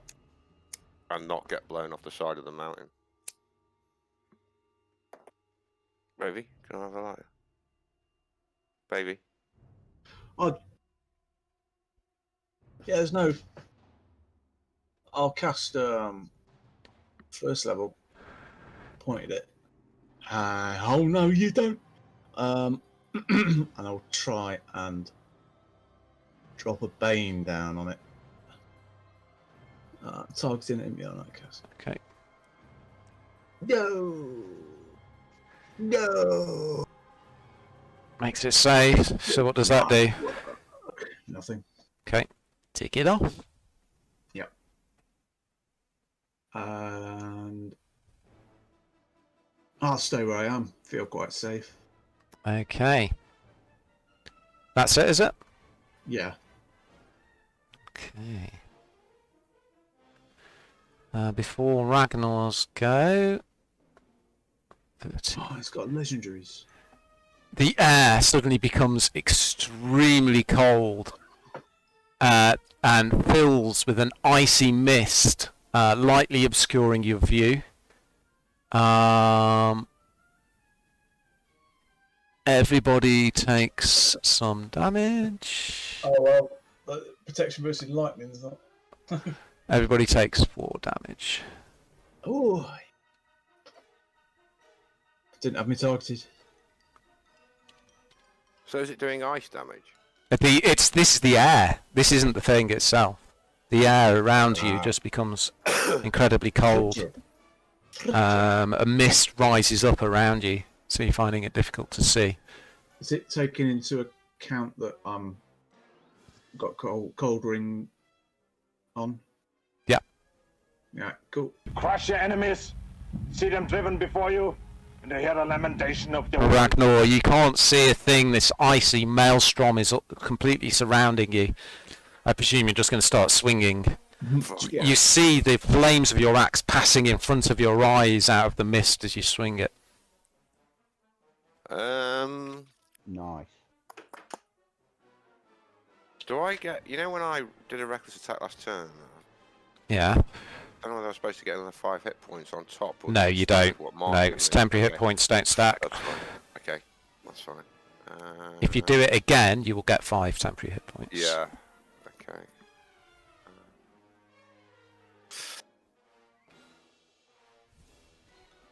I attempt to detect magic. Okay. You put your temporary hit points on. Which does that. Yep. I'm going to go for a standard attack because it's got a very high armor class. Oh, another critical! Wow. Oh, he's a beast. Plus 4d6. Nice. Wow. He's a machine.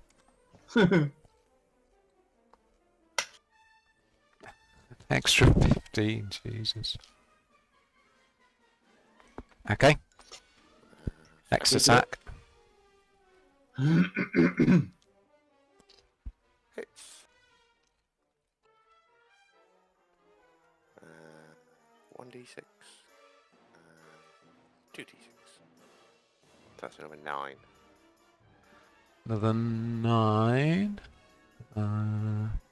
Desmond 2-2. Okay. My spiked armor hits as well. Doing another 9. Okay, your spiked armor as you punch it, it doesn't seem to do any damage to it. In fact, your attacks aren't hurting it as much as you would expect. Okay. Okay. Are you doing anything? No, I think I can't move because it'll get an attack of opportunity on it. Can I step back out of it? I believe so. Let me just check. End up adjacent to it. Yeah. So I don't leave it. You I- can. So if I step to there, I'm not going to leave its No. attack. Give it. Okay, I'll step outside of it I'm then, gonna have to move so I it can see this way. better. Okay. But I will Okay. maintain engagement. Okay, Ignatius. Right, question before I start. Excuse me. My quicken spell where I get to cast. Oh no, because if I've already cast a spell, it's got to be a spell and a cantrip. It can't be 2 spells. Okay, forget that. Right, I'm going to take a step back, seeing as it's closer. Mm-hmm.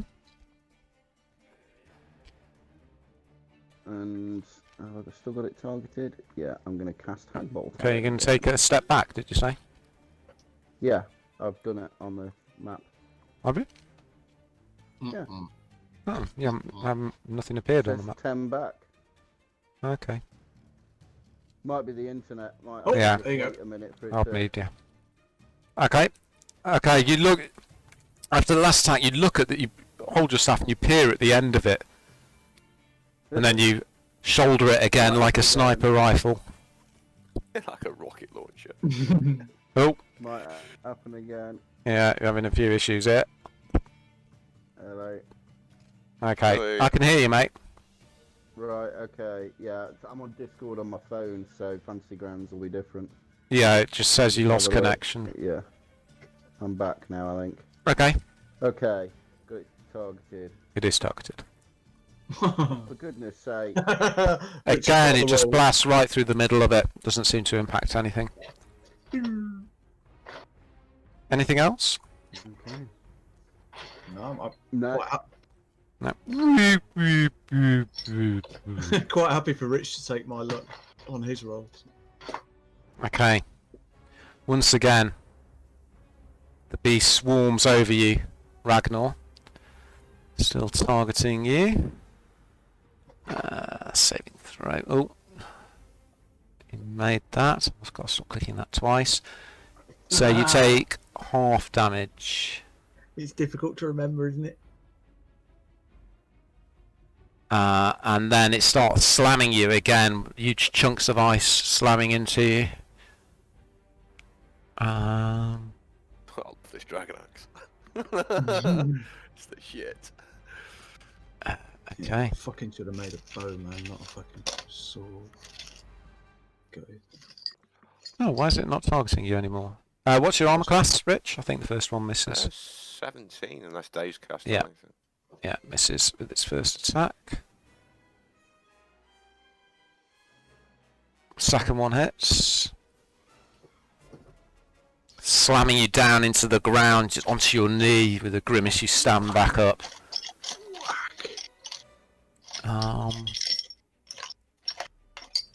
Getting one-on-one with an ancient air elemental.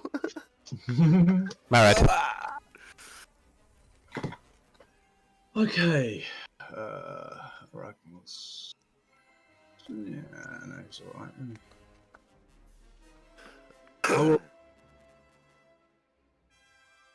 I won't use a spell to set until things start going pear-shaped.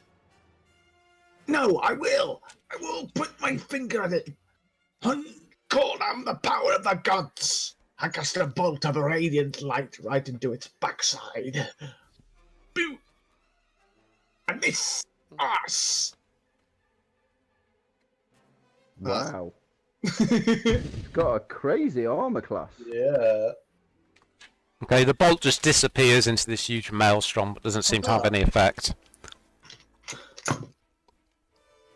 Well, that's me done. I think we'll forget about that. Okay, start of the next round.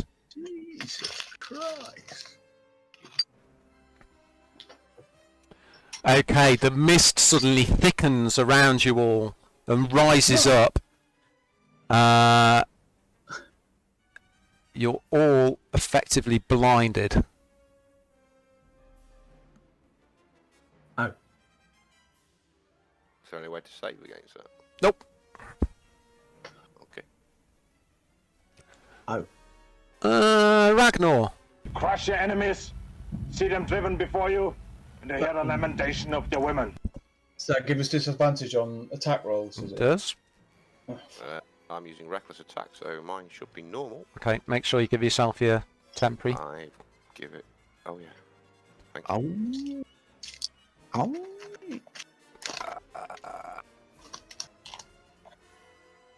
Oh. Hits. Keep going, son. Keep going. Another 4. Hold on, slow down. Another 5. 5.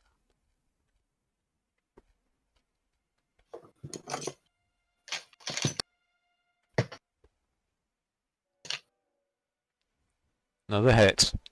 It's getting a bit better now. Another 9. I'll go for Spike's armor attack. Okay. I don't think it was going to work, but Piercing attacks. Which means my crossbow ain't gonna do shit. no, it doesn't seem to be. Yeah, you just put. It's like punching a wind. Okay.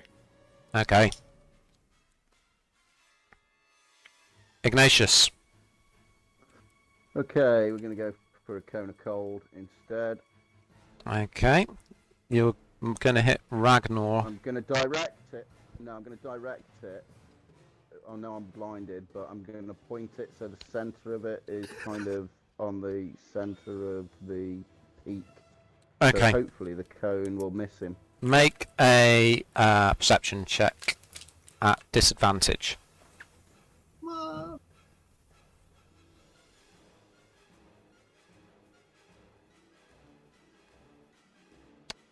Okay. Can you target Ragnar as well when you do the effect? Oh, fuck's sake.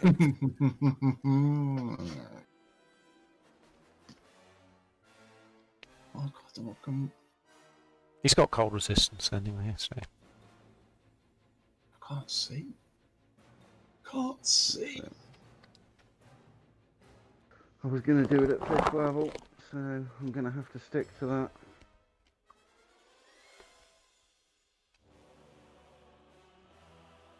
Yeah. Okay. Hold on. Yeah, it did roll with advantage. Okay, both Ragnar and the Beast fail their saves. I'm going to use my legendary mask to make that saving throw. Okay, so My in mask that was case, saving tick it off, Never. and we need to halve the damage you take from this on Ragnar. I was saving it in case he blew me off the mountain, but fuck it, I've got a griffin pin. Yeah, okay. Okay, can I roll? Yep.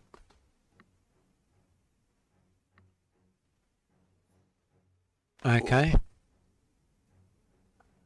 Are you using your font on any of that, or not? Ooh, two. Yeah, I'm going to re-roll 1, 2, 3 2s and 1 1.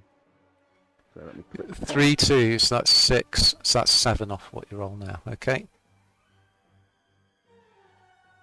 Okay, I'm still targeting. How do I roll this with adding it to the damage? I'll have to do it manually.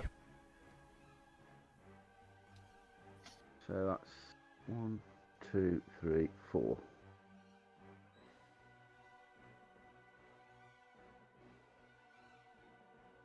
-16 7, that's an extra 7, so that takes it to... So, it's an extra 8 to Ragnar, but halving...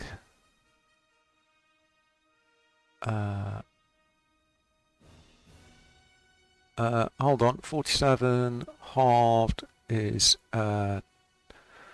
24, so that's 12 damage to Ragnar, not 18, so I need to give him 6 back, but then an extra Nice. 8 halved is 2, so he takes that, and this takes an extra 7. Okay. It's my vengeance and then hits me with a cone of cold. He's got vision of this wizard getting chinned off the mountain and then floating down with the griffin. So the air crystallizes even colder as you blast your spell out in the direction you think the beast is.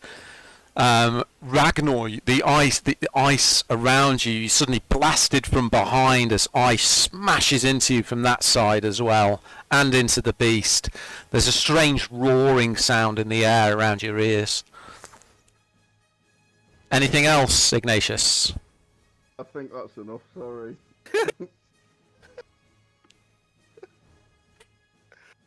Plenty at the tap, It's sir. Plenty at the tap.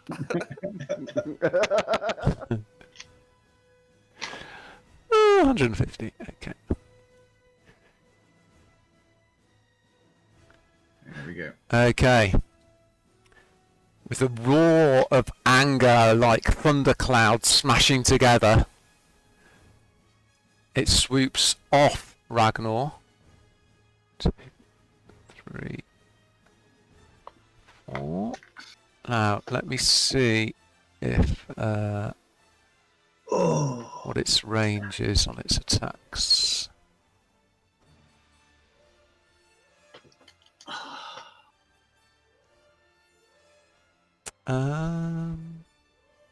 15 feet, so it can hit you from there, Ignatius. So Okay. it's gonna. It starts moving slowly towards you, and suddenly huge blocks of ice come flying out of it in your direction, Ignatius. Okay. It's still in base to base for me, isn't it? It is, yeah. Okay. First one hits. A huge block of ice catches you in one shoulder. And then one flies out, catches you right in the chest. Smashes into you. You see it at the very last moment because your vision is you're almost blind through the ice and the hail all around you, and it suddenly appears right in front of you, slams into you, shatters across you. You're sure you feel a couple of ribs break. Okay, Marid. So what can I see now then? You can't see further than 5 feet.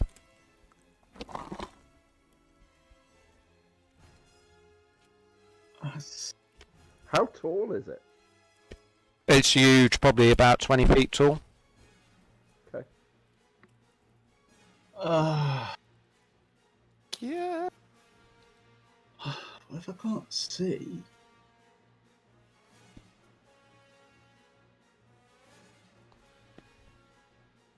Is there any way to... Can I dash over to Ignatius's general direction? On the top of a mountain, mate. You can try. Yeah, if you're dashing whilst you're blind on a icy mountain. Be my guest. When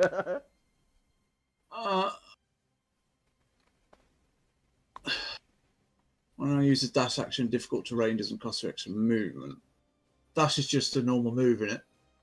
It uses your action up, but yes, it Maybe, yeah, adds when means you you do- can move further. Yeah, fuck it. So if I dash to there, using my cunning action, Yeah. then move to Okay. As you're running through the snow, you hit that point, and there's suddenly a huge drop off before you. You fall, taking 5 damage as you do so. Pick yourself up. Make a perception check, please, at disadvantage. It should be at disadvantage anyway, I think, but click this just to be certain.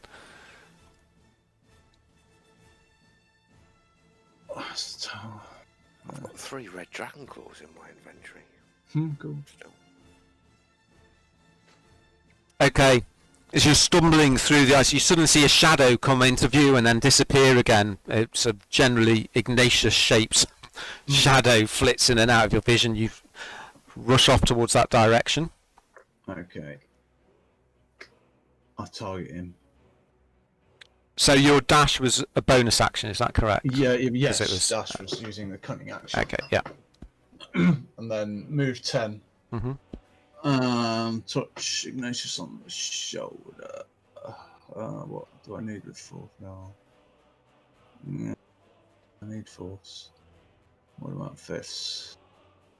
That fist ain't gonna do me shit. So let's whack a fifth down. First level cure. Oh no, did it wrong. What? Okay. Do you want to roll? Do you want to roll Two. another? Oh, you've got to take 5 off, haven't you? Oh, for God's sake, Dave! Just type /die 3d8 for the others. Slash die. Then I'll take. So Five that's off. +2 plus whatever you roll now. 3, 8. So that's 14 extra. Okay. That's 19 plus 2, 21. Yeah. Okay. So yeah, Ignatius, as this thing slams into your chest, suddenly a shadow reaches out towards you through the blinding ice, grabs hold of you, and you feel the divine light seeping into your body, and your ribs crack as they move back into place. Oh, and then Master talk. I try and remember and look for my footsteps at the direction I took, and come up against that big thing that I fell off. Okay. Okay, that's me done. Okay. Start of the next round. Ninja. Okay. You can start. The area is still lightly obscured, but the mist does die down a little bit. Mm-hmm. It's blinded. But you each take from the extreme cold 1 point of damage. How do you do the multiple cast again? Ask Mark, because I can't remember. You click. How do you do it, Mark? You left click the damage, but hold it down. Don't release the click. And then right click to add each as many level. dice as you Yeah. need. That's it. Thank you. Okay. Crush your enemies, see them driven before you, and hear the lamentation of their women.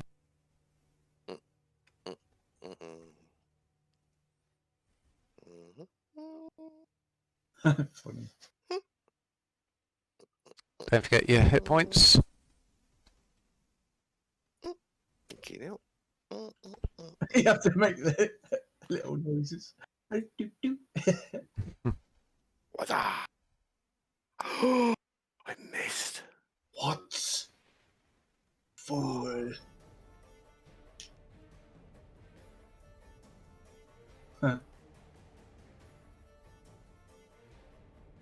Using the new 8. tip from Ignatius, I shall hold and right 7. click to add another dice. Okay. Are you I punching have a it? bonus action left. What can I do with that? Can I get even angrier? I think that's me. I don't think there's. I don't. Is it worth me rolling my other one? It's not doing anything, is it? Has it got to be a magical attack or something? Maybe. Probably. I'll just give it a go.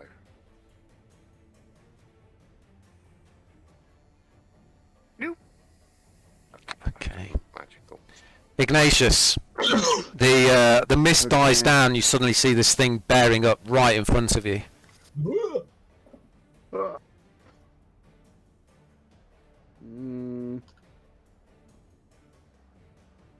do I try a hag bolt again? Surely you can't miss from this range. We'll see. We'll see. Okay, yeah, I'm gonna do a hag bolt again. Okay. Take careful aim down the length of your staff. So on, I've got it.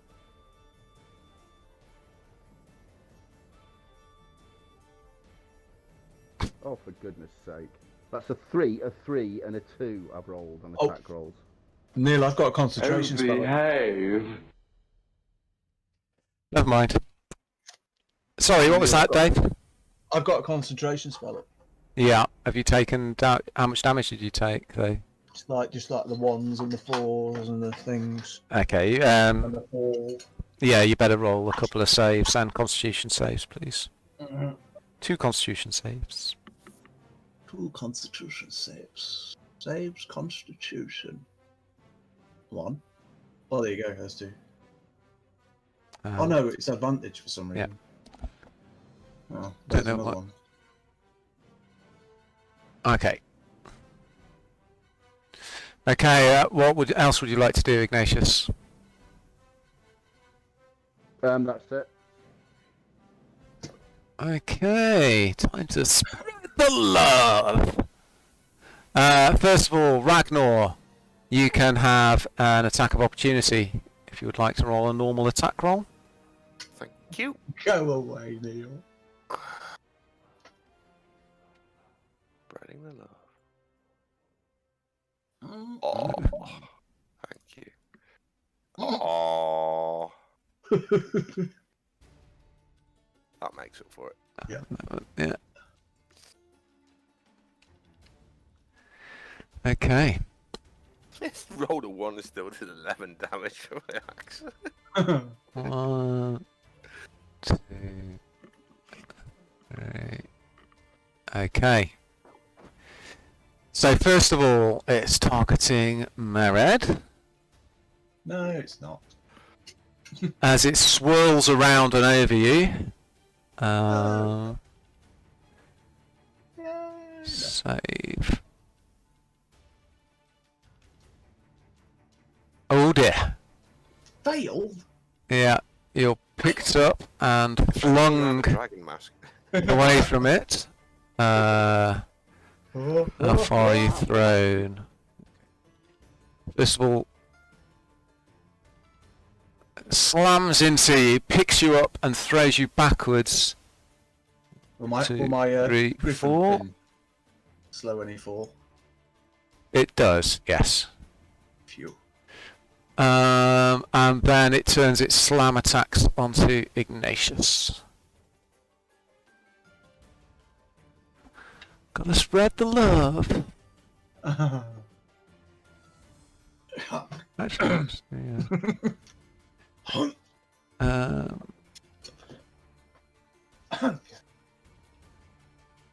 First one hits.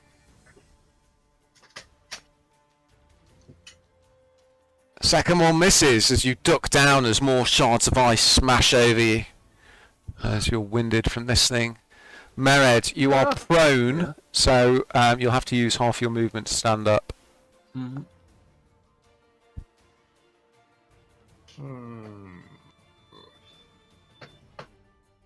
I'll stand up. Mm-hmm. I use 12, no, 15, 17 and a half feet of movement. Yep. And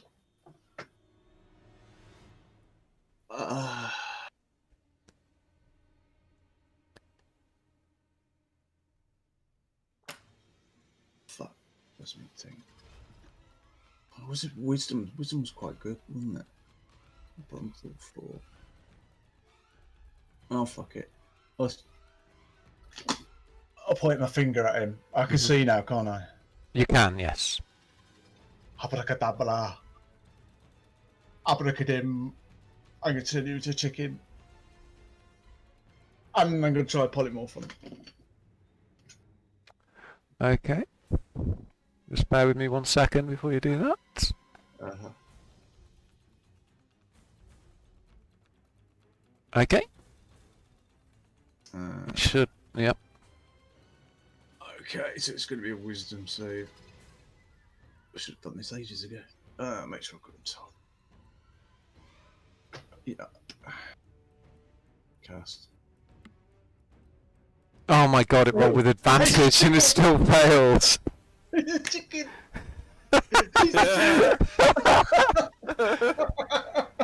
Wow.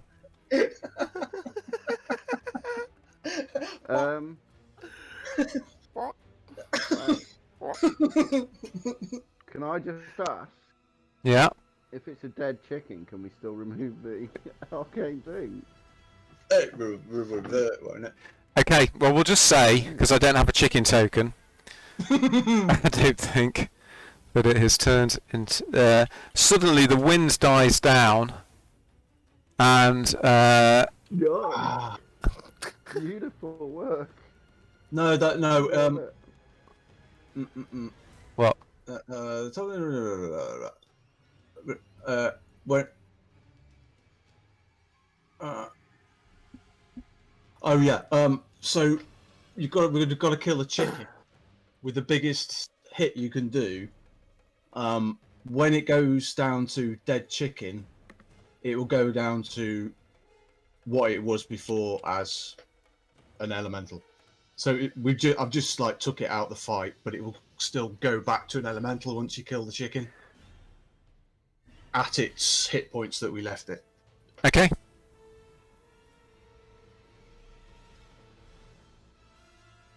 So we can heal up and stuff, and then chase the chicken. Okay. Are you doing anything else, Mered? Yeah, I'm going to move and then use my cunning action to climb up next to Ignatius. Okay. Can you make an acrobatics check, please? Before you smack it, do you want a bit of a heal?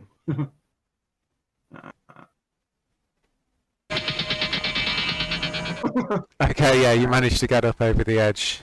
Pretty trouble-free. Yeah. That was... Okay. So this beast suddenly disappears, and in its place is this very cold chicken.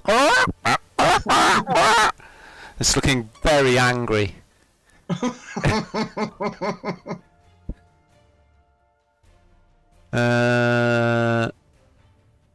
Okay. The air around you remains cold. You take 3 damage, everybody, from the cold. Okay, I better do another con save, haven't I? Yeah. I don't know why I got advantage on it. Look, I'm happy. Okay. Crush your enemies. Ragnar, this thing has suddenly disappeared, and there's a chicken standing Of the women. where it once was. Let's get a bit of healing, a round of healing or something in. Move in. Okay. Does that mean it assumes the armor class of a chicken? Try and hit it, and you'll find out. Fuck it. Just roll 1d20, plus just roll an attack without it targeted, and I'll tell you if it hits. Without it targeted? Yeah, don't target it. I was going to use reckless, so... Okay. So, give yourself advantage. Click the advantage button. Oh, he says he wants to... Shit, I critted it. Oh, that's good. Well, it hits. I critted a chicken with Roll a damage. great weapon attack. That's on top of us all. Nice. Roll damage. Oh my god. I'll point with that to get a round of healing. Okay, this chicken just explodes in a gout of blood and feathers. Flames. And then in its place Chicken. reappears the thing, the elemental, and you have another attack if you want, Ragnar. What, is it not dead? You killed the chicken. Upon killing the chicken, it turns back into whatever it was before it was a chicken. Oh. Yeah, I did say. Shit. Okay. Have I got it targeted now? I can't No, you'll move need me to back you'll the need to outside. retarget it. Can you move me back out to the outside? I can't fucking see shit.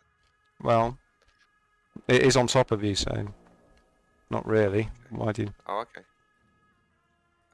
There you go. You're targeting it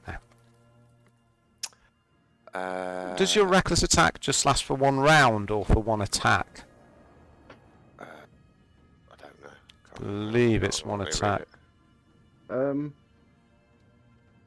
I'll wait until my turn, but I've got something to tell you. No, I thought it was just a round. Oh, need my extra healies. Yeah, it's during your turn. You're right. Have I got it on now? I can't remember if I put it on. or Yeah. not. You have. Okay. Dragon So your second attack. As the ice and the wind blow up around you again. Okay. Extra 6.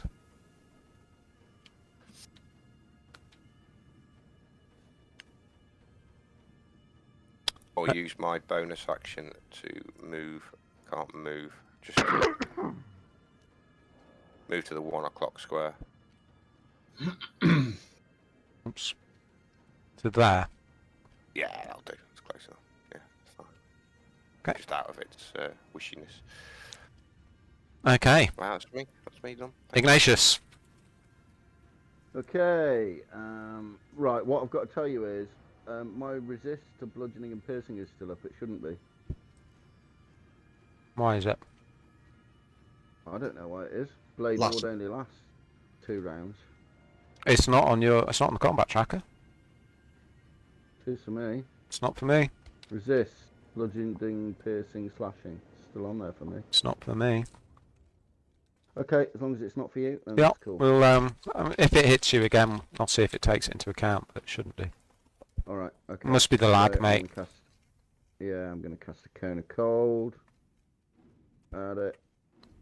Okay. Shooting it out. This time you can see and avoid Ragnar. You're targeting yourself, by the way. Am I? You are. There you go. There we go. Where is it? Cone of Cold. What spells have I got left? Do with it.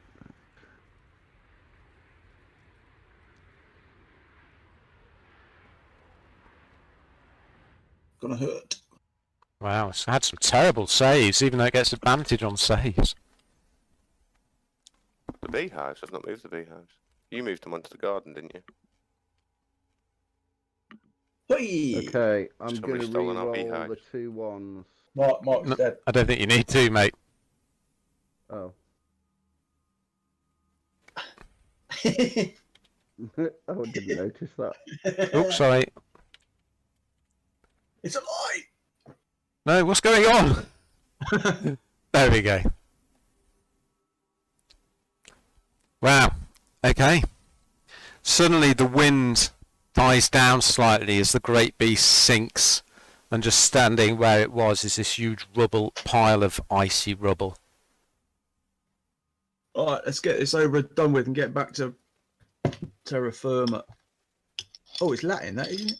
Right, so yeah, use the elemental extractor. Okay. You place the drill ends of the extractor down on the ice, utter the arcane words inscribed on the side of it, and it starts to rotate, and it drills down, steam rising up from the sides of the extractor, and then it goes, and so it's hit something inside. Digging inside the hole made by the elemental extractor, you find a perfect jet black sphere of what appears to be perfectly black ice. Wow, take it. Looks valuable. Okay, you reach out and very gingerly pick it up. It's almost buzzing in your hand as you do so.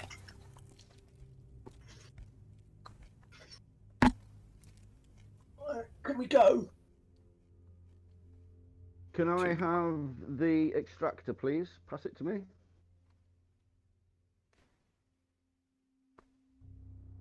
Hello? Hello? Who are you talking to? Hello? Who are you talking to? Can I have the extractor? Who had the extractor? Thought you had it. Thought you had it. Was it me? Yeah, I think you've already got it, mate. Yeah, Oh, you've okay. got it. All right. You got it. You got it. I am going to teleport back to the wizard's place then. Okay. You're teleporting everyone, not just yourself, I presume. Yeah, of course. Are you teleporting? Me and Merritt looking at each other. You're teleporting back to the portal or to the tower in To the Waterdeep? wizard's tower.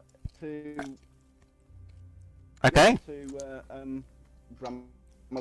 Bramalogading. Wow, you're breaking up really badly. To Bramalogading Dong's place. Hang on, let me just try switching again. Okay.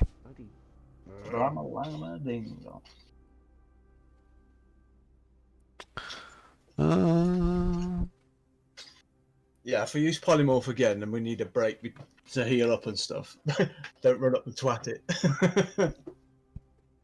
We'll turn it into a little chicken and like we're at 0 hit point or 1 hit point. You don't go into a rage. You go, no, I'm gonna kill it. Okay, there's a flash of energy, and when you blink your eyes open again, you're need you to make a roll, Ignatius. Hold on. Are you there, Mark? No. For he is. Disappear. Ding, ding, ding. Hello, Mark? Hello. Hello. Hello. Can you roll a percentile dice, please? No. Fuck you.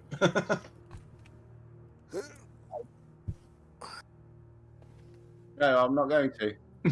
Okay, I'll roll it. No, you won't. Why? I'm holding an associated object. Means that you possess an object taken from the desired destination within the last 6 months, such as a book from a wizard's library, bed linen from a... That's why I wanted the extractor in my hand. Very clever. Also slightly cocky. That's okay. I'm gonna pay. You'll pay. So yeah, you blink and you've appeared back inside the octagonal chamber. Bramalag's still there with his arms raised up, sweat pouring down his face, and he looks up at you, open-mouthed, and just lowers his arms to his side, and the portal just winks out. Oh, I'm holding my... you got it. Oh, well done. Yes. Thank you for holding it open just in case the port didn't work. I'm holding my chest. I can't breathe very well. Are you okay? It was a tough fight. I did tell you, but well done. One more of these, and we should be able to power the forge. Oh, blimey, just one. Well, we need a minimum of 2 to empower the forge. Any more will allow us to increase the rate of producing the weapons. What sort of time is it? It's 11 a.m. Mm-hmm.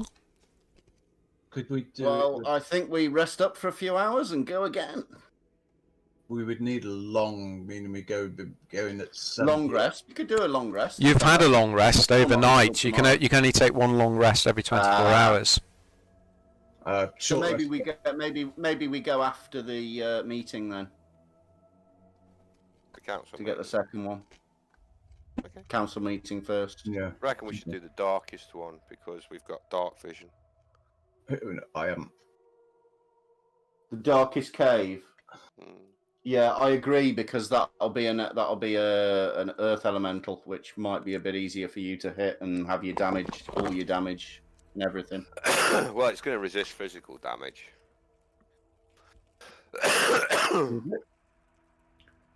A fire one's no good because I've got a fire axe. So what was the other one? Yeah, and the ocean one, that's going to be a water elemental. Oh, it's going to be tricky. Yeah. Well, I'll allow you gentlemen to rest and let me know when you wish to try the next primordial. Well done. Well done. Yeah.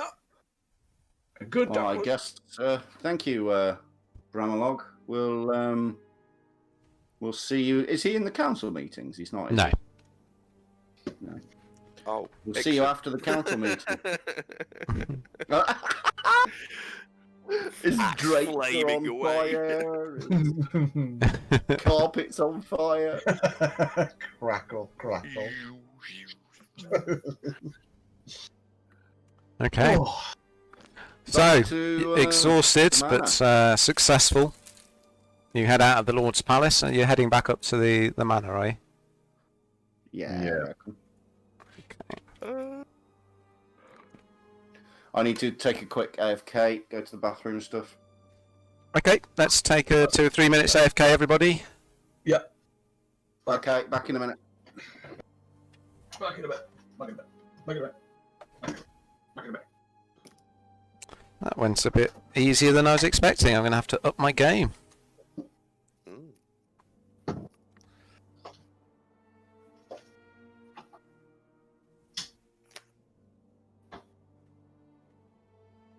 I expected it to nearly kill one of us.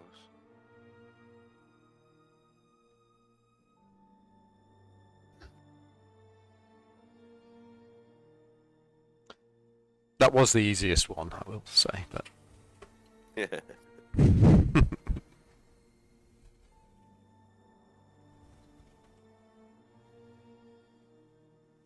finally got to use your axe. That dishes out the damage, doesn't it? That thing had a lot of hit points.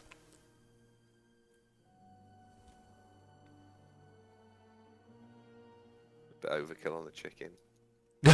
Just slightly. It immediately reappears. Well, I don't know how much damage that would have probably done. So much damage. Probably about 70 damage on a chicken. Crit, man. Yeah, you did, not including the fire, 189 damage. On the chicken? No, in that fight. Oh. 189 damage, plus all the fire damage you did. So, well over 200 damage you did in that fight. With that Fox axe. come into their own a bit, don't they, the fighters, when they go up the levels. Once they get a bit of manoeuvrability and stuff, yeah. Rather than just being meat shields. Certainly one-on-one, anyway.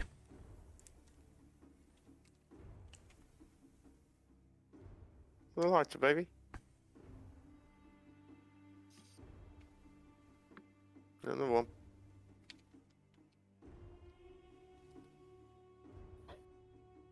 Thank you, sweetheart. The dogs have been fed.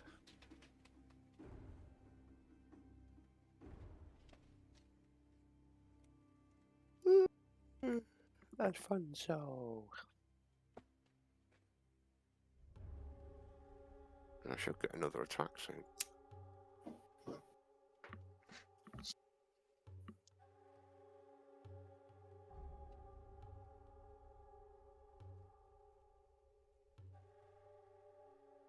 If I'd have played a full berserker, I would have got 3 attacks by now. Instead of the spiked armor, but I kind of liked the heritage and the... I think there isn't there one of the barbarian subclasses where you do get extra levels of rage as well. Mine does. You get persistent rage. No, but there's one where you can become like rage level 2 or something, and No, I don't think so. I am back. The rage is quite powerful anyway, isn't it? Because of the damage resistance. So.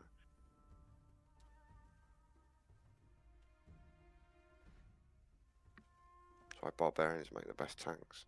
That chicken didn't stand a fucking chance. Yeah, next time, just grapple the chicken, and then I can go, right, you're healed up full, you're healed up full, if we're fucked, but we were doing alright. Okay. What's the... How long do they remain polymorph for? Like fish strips. Could polymorph them for an Oh, hour. You sit there with the chicken for an hour. I went down earlier. Cool.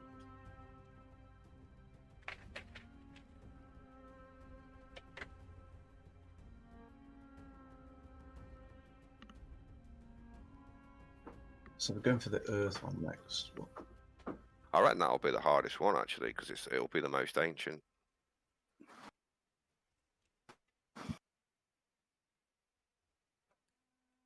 Wondering much.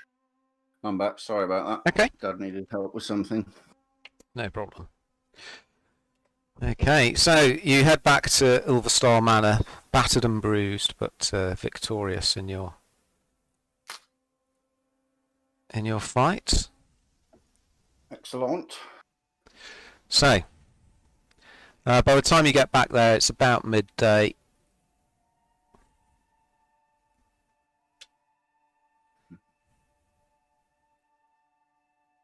Take a short rest at least. Just to get points back up. Yeah, you can take a short rest. Well, we'll take a rest. Tomorrow is the... Let me give you the short rest. Something else is happening today.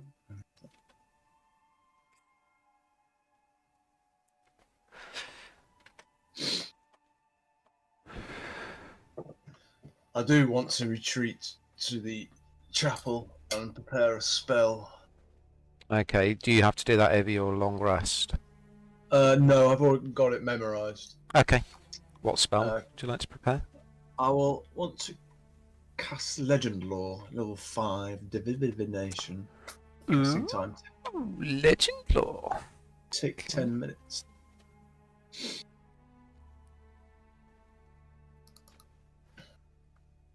Armed with all the information and the pictures of the capstaff of the Archmage Thorun.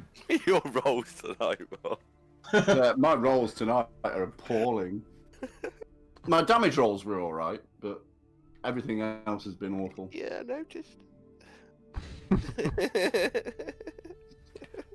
Okay, Mered, You whilst... far out damaged me in that fight. Yeah, Rich did 189 damage, not including his flame damage. So he did well over 200 points of damage in that fight, Rich did. Mm-hmm.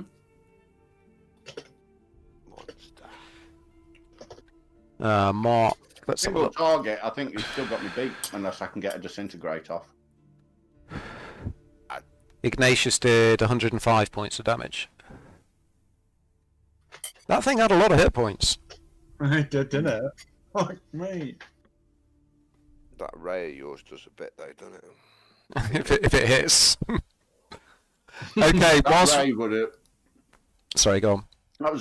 That was annoying because I had to mark the spell off anyway, but yeah, it would have done like 60, 12 plus 5 every round once it's on. No, there's temporary hit points.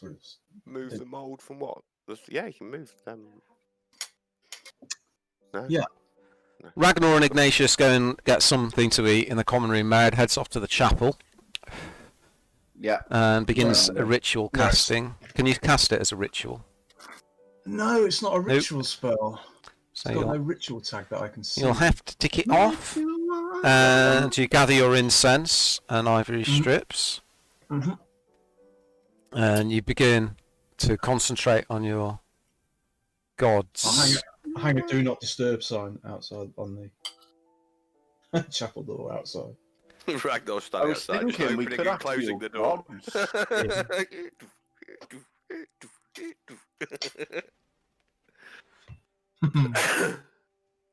Not breaking your concentration. Banishment. I cast banishment on you. Right. Running around, walking around the room. Okay, you settle down, Mered. You clear your mind, light some incense and candles, lay out the ivory strips into a pentacle, wave your hands above it in an arcane manner, and begin praying to your gods. What are you concentrating on? On the capstaff of the Archmage. Okay. Thorun. I've got a picture of it in my mind, and everything that I learnt from the black stuff from that book. Yeah. All its abilities. And Okay. what it did. Well, it's for the abilities. Basically, you don't learn any more than you read from the book. That it grants stealth and agility of a feline whilst he was in his human form, and whilst he was in physical contact with it, he could create supernatural shadows to hide it. That's why he's interested in the stuff. Any current tales, forgotten stories, or even secret lore that has never been widely known? About That's capstaff. the staff? No, nothing really. Huh? The cat staff you think was about Maybe 5 like- feet long, made of stout black wood, and contained secret compartments for carrying small items in. It's topped with the sculpted cat head.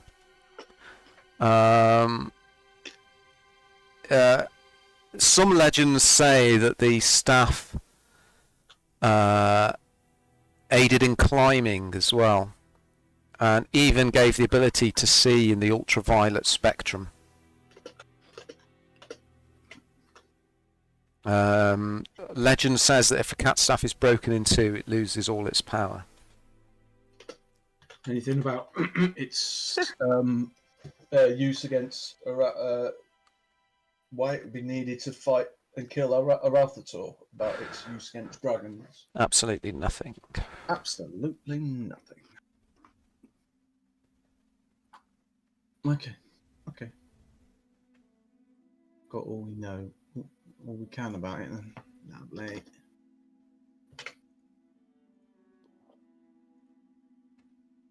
Okay.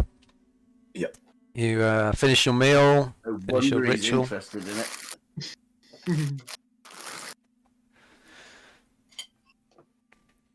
I'm going to be an arse about it. I'm going to be like, it was my ancestral. The two are arguing over it. Ragnar walks up, grabs it, and snaps it over his knee. A piece each.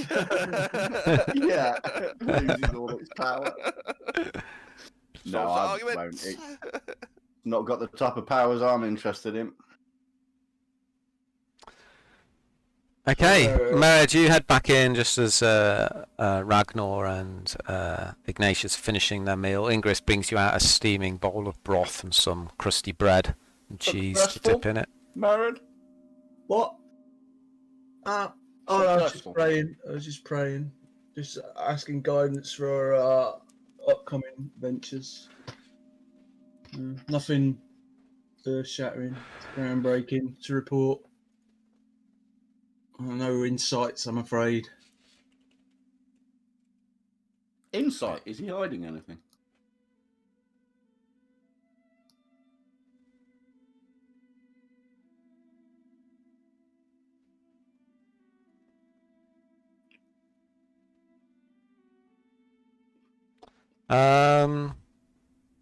Make a deception check, Merid, please. Hang on. Come here. Okay, Merid, you have to be honest and tell Ignatius if you're hiding anything. I'm a bit disappointed. Learned a few things about its abilities. But other than that, nothing that could help us. No secrets, no special magic He's words. telling the Well, truth. you hadn't even said it was about the cat. You just said you were praying. So, So, Merid, can you make a Constitution saving throw, please? Me? Yeah. It's done that again. Oh, that's cool. Pretty shit. Yeah, that's pretty shit.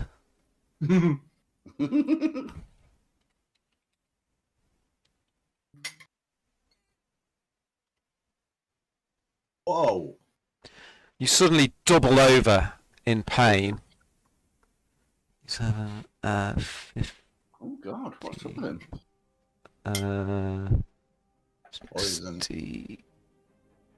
Oh my! I can't do maths anymore. What's 15 plus 47? 62. Merid suddenly keels over, slumps down. His eyes roll back up into his head. Run out, get up, go over to him. Merid! He's gone a horrible shade of green. He's foam coming out the side of his mouth. Am I conscious? But yes, but your eyes are rolling, your tongue's lolling, everything's a blur. Am I able to speak?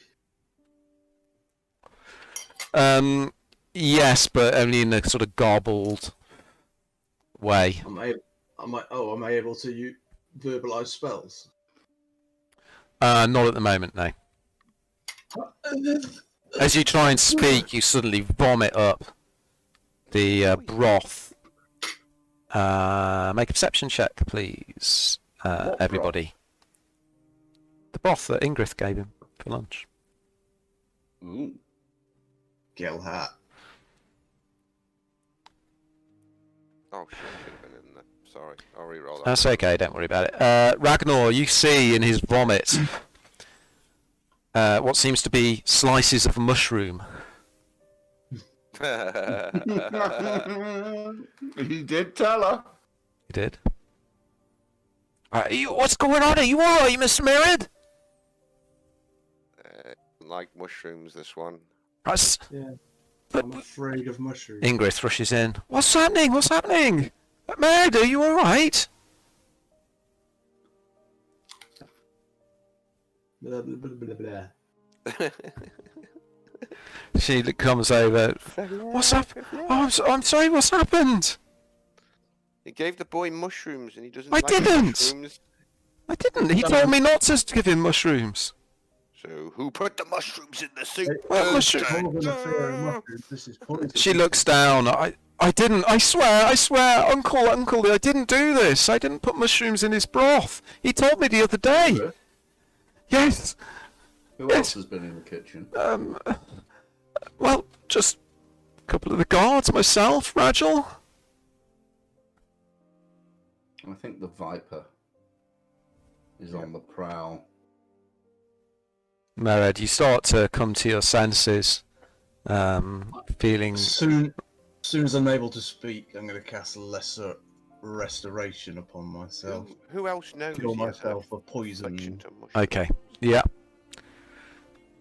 You can tick that off. Okay, you do feel a bit better though. Still, insides are still burning and painful. There's a bit of blood coughed up. Bet it's that jam now. It's that bitch, innit? No, it's that one who's got the hit out on us.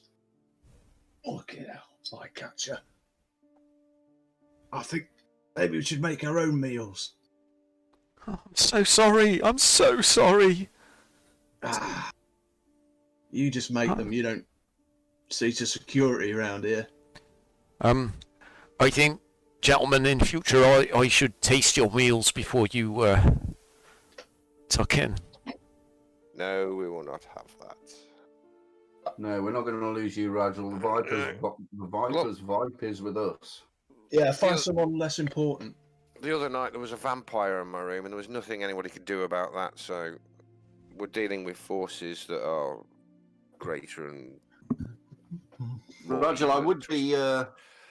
My dwarven friend here is very correct on this, so I would be grateful if you could, at some point over the next few days, get every member of staff into your office and talk to them about being extra aware. Yes, of course, I'll do it this afternoon, sir. I'm so sorry. Please, Ingrid would never harm a fly. Right. Ingrid is Look at Ingrid. crying softly in the corner to herself. I'm gonna.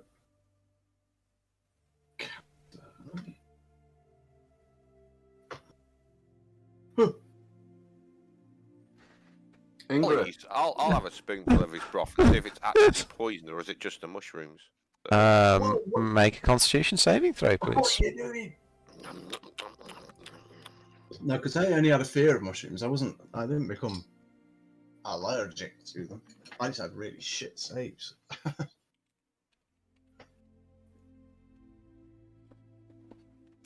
There is a horrible bitter taste. 20 minus.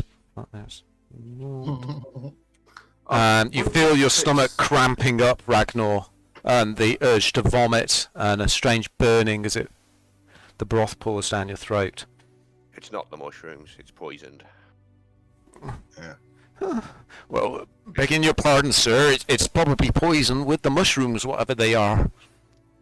I'll You couldn't tell me that before I put the spoon in my mouth. I didn't know you were going to do that, sir. I'll wave my hand over Ragnar's head and cast restoration on him to. Okay, yeah, take that off, please. Done. Okay, the burning in your throat eases somewhat. funny that only Mered was targeted. I think maybe your past and your decisions might be catching up with you. It might not be the Viper. Yeah, it could be them other lot. Oh, so many people. It's getting complicated. I can't remember. Seems you've made a lot of enemies, gentlemen. Maybe you should focus on working it more in the light instead of the shadows, young tunk. Well, that is the job. come a great risk, come great reward. Someday, somebody told me it would anyway. Still waiting. Fucking bastard. Okay. Oh, right. What are your plans for the rest of the day? I think I'll be casting Cure Wounds on myself just to make sure. Okay, go ahead and do so. I need to. I can't target myself. I've already picked up the dice. If I drop that there. Okay. Is it control on your picture in the combat tracker? Control? Oh, to target yourself, yes. Yeah. There we go. Got it. So, oh fuck. 2, 3, 4. I think I have got 4th level, haven't I? Yeah, 4th level slot. Yeah.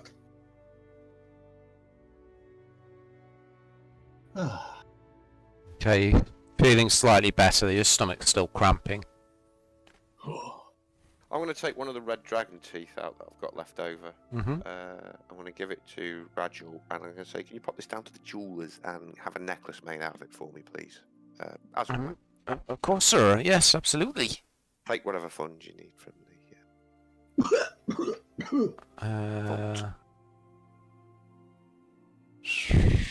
Red Dragon Claw. Where is the Red Dragon Claw? I'm going to go at me for taking money for components. Is it in your inventory, is it? Yeah, unless you've just forgotten to take them off. And when I No, because you had way more than that, didn't you? Yeah. You're making G jewels. Okay. And I have. That's a tip. I think I had teeth. Hold on. If you had them, they'll be in the bag of holding or in your. Yeah, I did have some teeth that I cut out as well. I want to just gonna get a couple of the teeth and get some little. It says and get some little earrings made out of these teeth, please. Okay, they won't be little.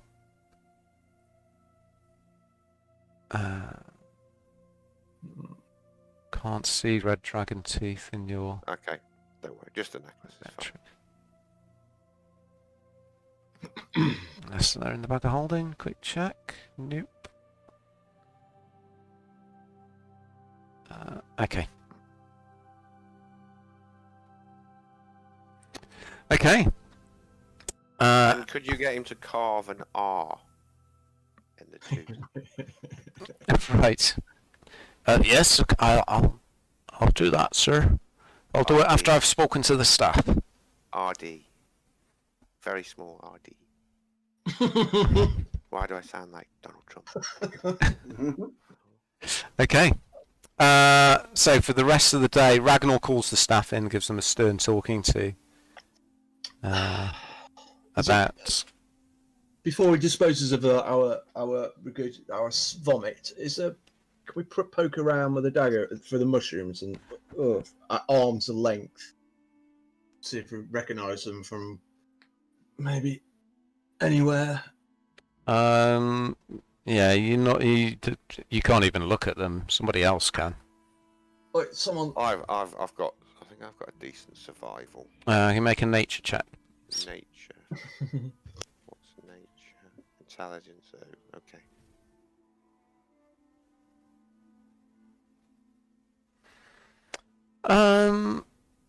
Yeah, you have heard of this before. The strange violet colour, and you recognise them because they grow in caverns under the mountains. They're colloquially known amongst the dwarves as the purple worm fungus, because they're often found in the lairs of purple worms, and they are indeed very highly toxic. Ooh, nice.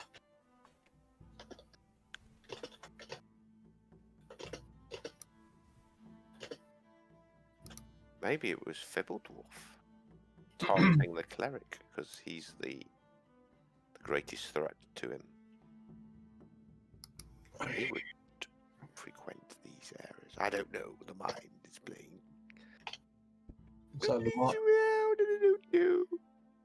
So either my enemy's in the gang, our enemy assassin that we hated, your mate Fibble, the dragon cult. We missed anybody out?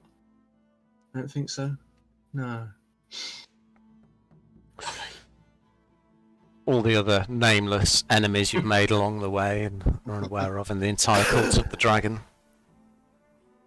Fuck it, let's just go to the council meeting. So the rest of the day you're just going to okay. spend recovering and Oh, baby? yeah. Okay. Yeah. Oh. So you take a Spells long down. rest. Get rid of that law. Drop in. Okay. Good. The next day dawns.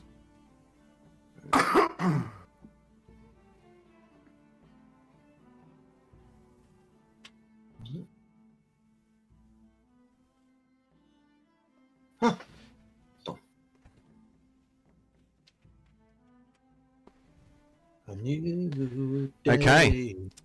So yeah, the day dawns. Ragel has spoken to all the staff. Oh, right. You head down for breakfast. And are you doing anything before you head off to the council?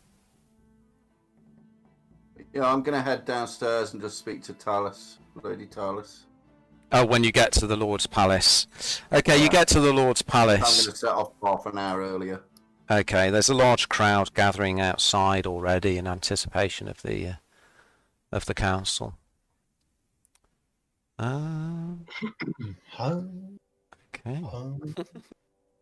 I'm going to follow him down, and just before Mark starts talking to Lady Talis, I'm going to walk away, but I'm going to be dragging my axe down the cell walls, down the corridor. Okay. Okay, the young sergeant is there. She greets you again. Yes, please follow me. We've had eyes on her all the time. She's not going anywhere. She leads you down the long corridor to Talis's cell with the guards outside. She slides open the grating. Yes, she's in there. Would you mind opening the door? Of course. She takes a large circlet of keys off her belt, unlocks the door with 2 separate keys and swings it open. Talis is sitting on a small stool at the far side of the bare cell. Okay, go in and lock the door behind me. Okay. Just bear with me 1 second, guys. Sorry, that's something I need to do. Let me take a second.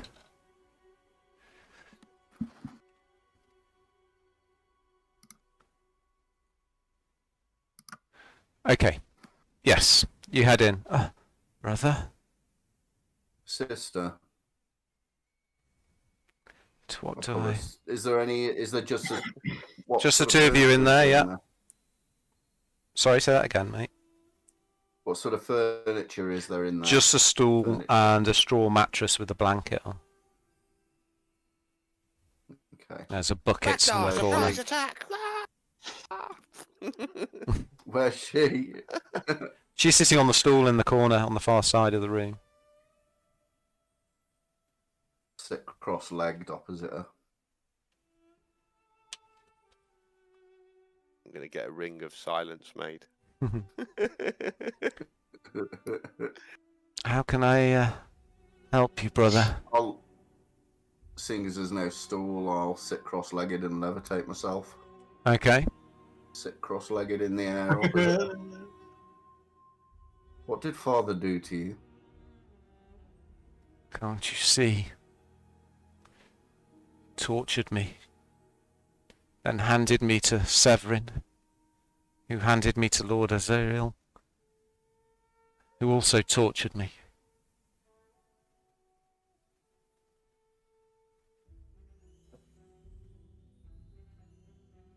So she's missing an arm, is she? Yes, her left arm below the elbow, and also her left ear and her left eye. Ow. Most of the hair on the left-hand side of her head. The left-hand side of her face is all blackened with frostbite and heavily scarred.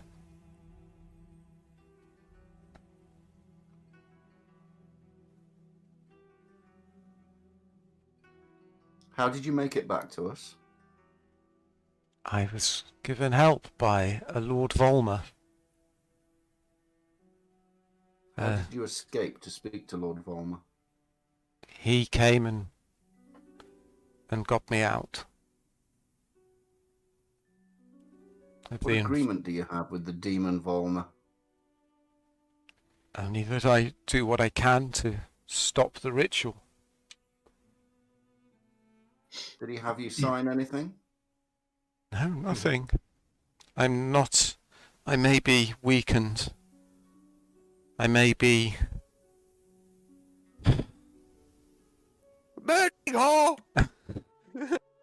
a bad person, but I'm not stupid. I would not sign a deal with the devil.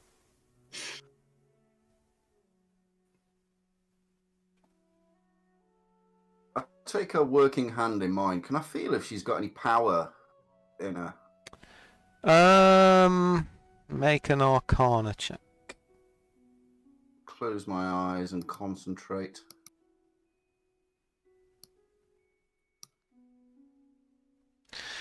There's something there. Yes, that she still is holding on to.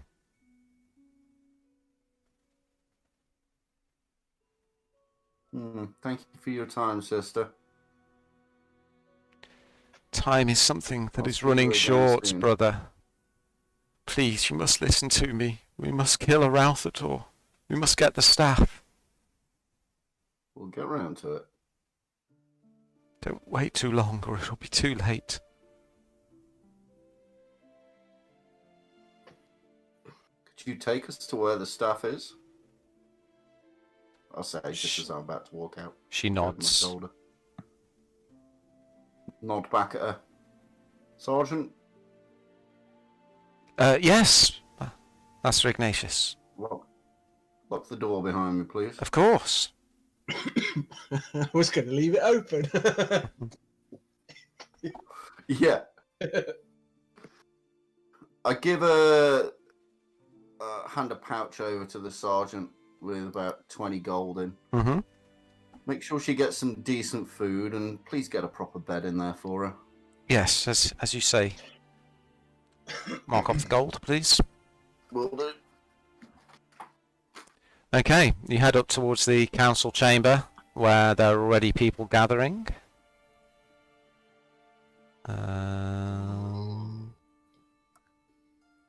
If Fantasy Ground stops freezing up, oh no, I've got the... Oh, there we go.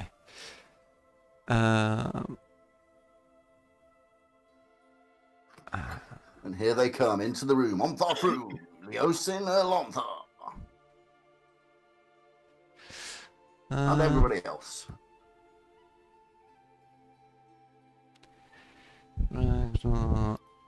Ignatius. There we go.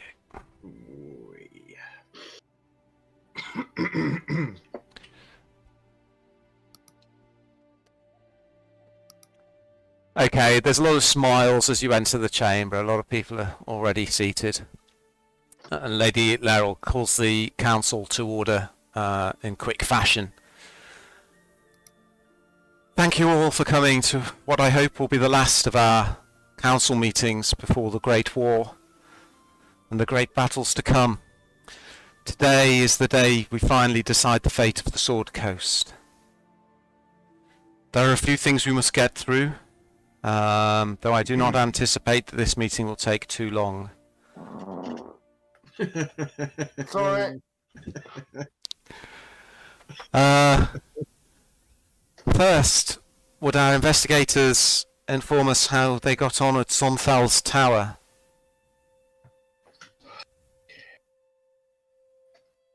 It was a strange place. We found our way through the maze. Lots of wizards. Yeah. Lots. And did you recover the mask?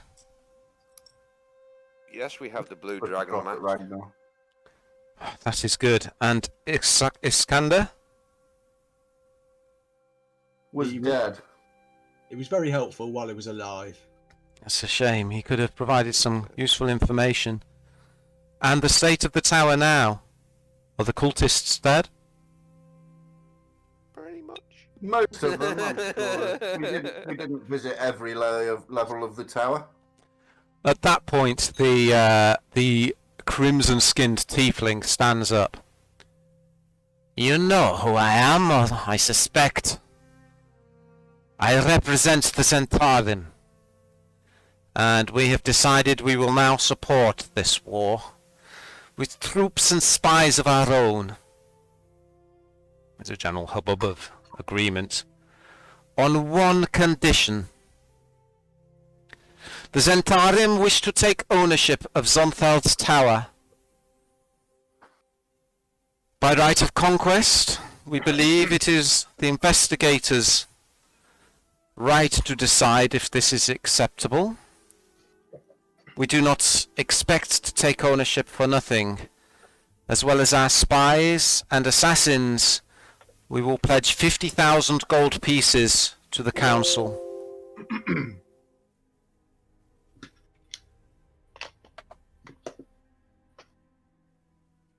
What's in it for you?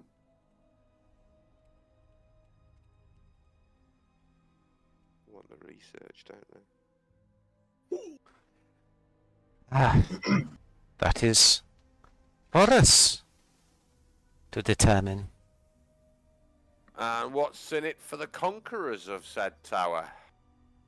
Not that we need anything. The aid of our assassins and spies during the battles to come. Lady Laurel stands. Thank you, Lady Nightshade. As you say, by right of conquest, it is up to our investigators to determine if your offer will be accepted or not. Though I would urge my friends that we need all the help we can get. Sonthal's Tower is a long way from here. The gold and the troops would be most welcome. But, as Lady Nightshade said, it is your decision. I think we should become property lords. I think we should rent it to them. Unthor Froom stands up and slams his fist on the desk. My friends, you cannot seriously be considering the help of this band of thieves and assassins who would slit your throat for a copper penny. Who's that, sorry? Unthor Froom, the paladin. Onthar, my friend. It's just bricks and mortars. My friends and I know the secrets of the tower if I need to. It's bricks and mortars to you, my friend, but this is the Zentarim we're talking about. They can't be trusted. They have their own aims here. There's something not being said. It's your decision, as Lady Silverhand says, but I object with every possible ounce of virility that is still left in my sword arm. That we will not accept the help of these petty thieves and murderers. Onthar, friend, we need all the help we can get in this coming war. You do realise that. We are already half lost. As I said, it's your decision, but this does not sit well with me, my friends. I understand, sir. I stand up and I look at Onthar Froom and say, wouldn't you agree that the Zentarim are mercenaries and fight for coin, and perhaps in your eyes have no honour? You notice that as you stand up and start speaking, Rhiann Nightshade has a strange smile on her lips, and she doesn't take her eyes off you, Merid. I think that's the kindest thing you could say about them, Merid. Then, wouldn't you agree it is better to have their sword in our pocket and not in the cult's pocket? What are we fighting for here, everybody? We're not just fighting for our lives. We're fighting for our freedom. We're fighting for what is right. And by taking on these thieves and murderers, you will be tainting that, and trouble will come of it for many years. You mark my words. Well, I'd rather be alive. You, Merid, you know I am a good friend of yours. I will do anything I can, and I will not gainsay your decision.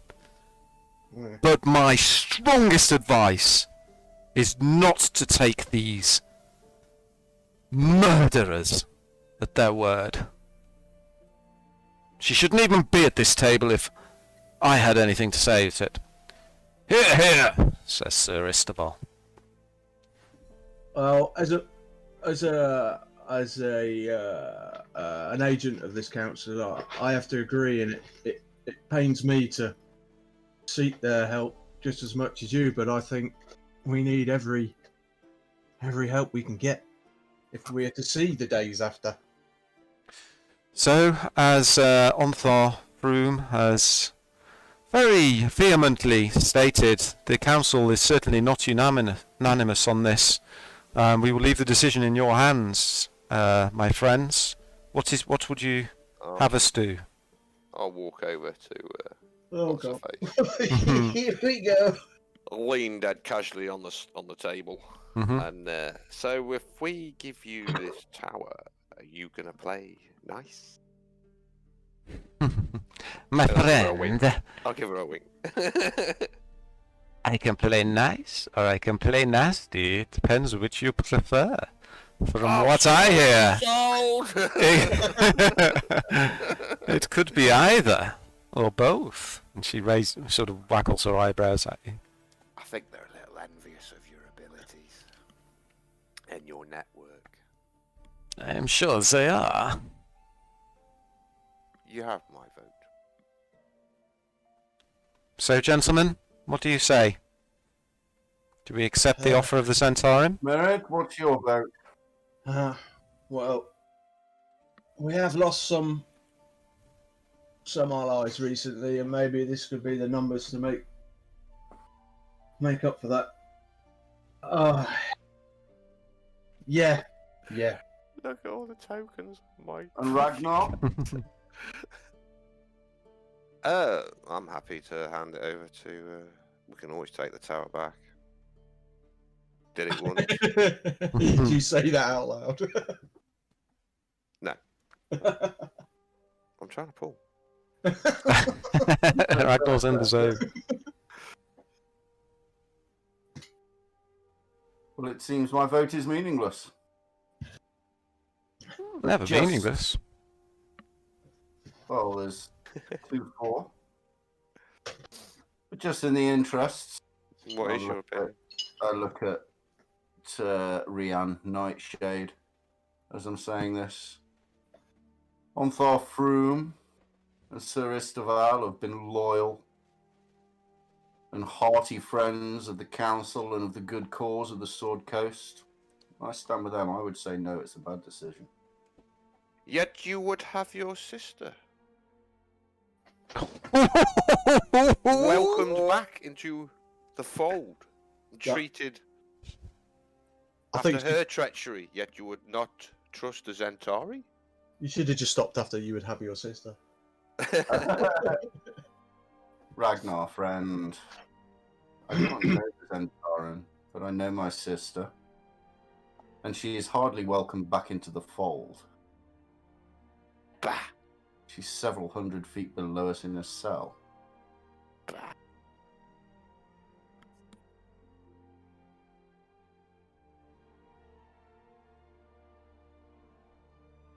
Looks like you get your way, Rian. Excellent. Thank you. I think you have chosen wisely, my friends. I like her. Let us move on. I chose to stand with Onthar and Istobal. You like anything in a dress? Onthar Broom I just like smiles at you, Ignatius, but he looks thunderously annoyed. Let us move on to the matters of the Arcane Brotherhood. How have you been getting on recovering the elemental cores? Slapped an air elemental off a mountain. Got one of the cores. And the others? Well, we're a little fatigued after the last one. You know, it being the most ancient being on the fucking planet. So we're just gonna have a little long rest before we take on the next one, if that's okay. Yeah, we'll deal with it. Ah, this is good news! Good news! Alder Ravensguard stands up. This is pleasing. We will start to see the magic items. The army is growing as we speak. Thank you for your efforts, my friends. The council meeting moves on to a review of how the metallic dragons have been helping the different factions to which you assign them. And they seem to have been a great help, though the factions that didn't receive the help of a dragon have suffered greatly in the raids over the past week or two. Well,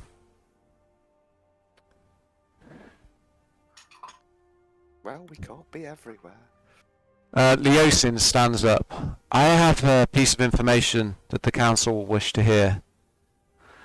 The Harpers have been diligently at work with the help of the Copper Dragon, and we have learned when the ritual is due to take place. There's a general muttering around the council chamber at this.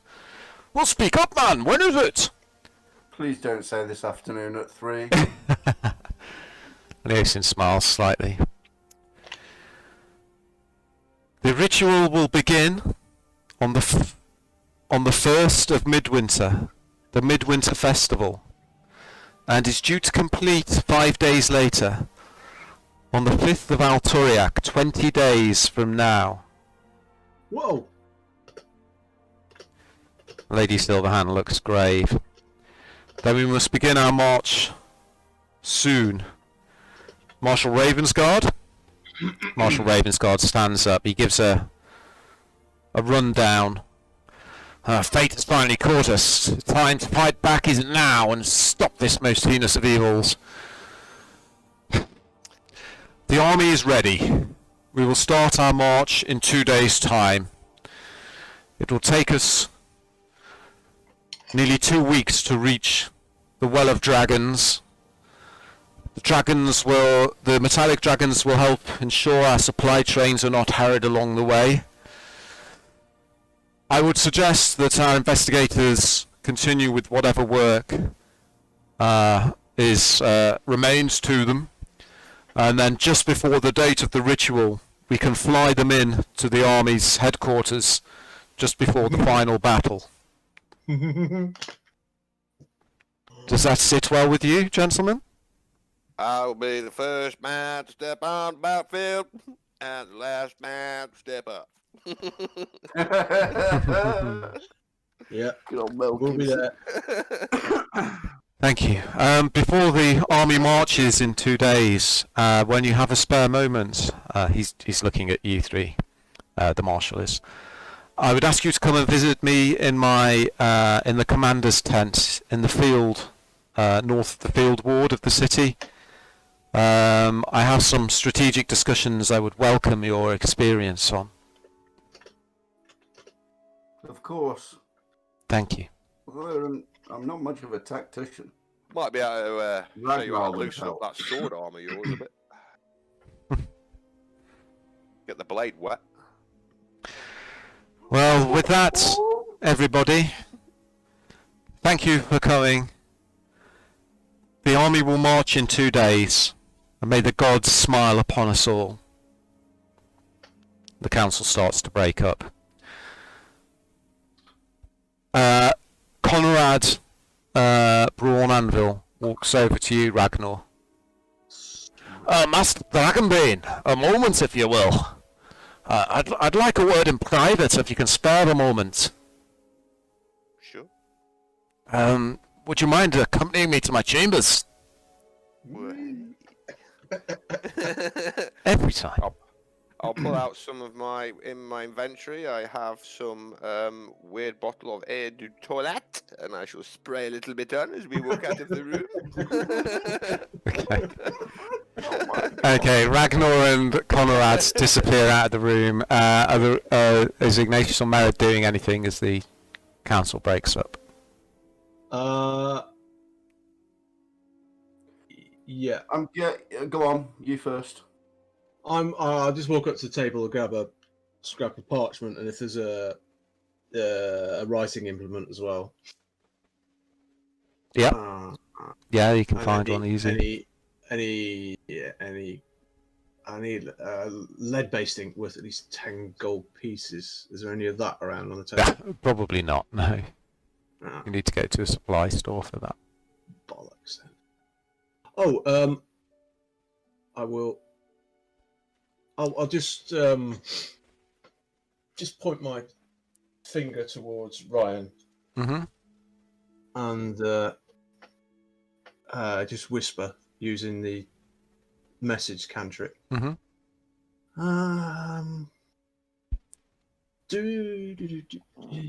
No. Is purple worm fungus? Is that commonly used by everybody in the profession, or would that be a trademark of it? Anybody like the Viper or the other lot?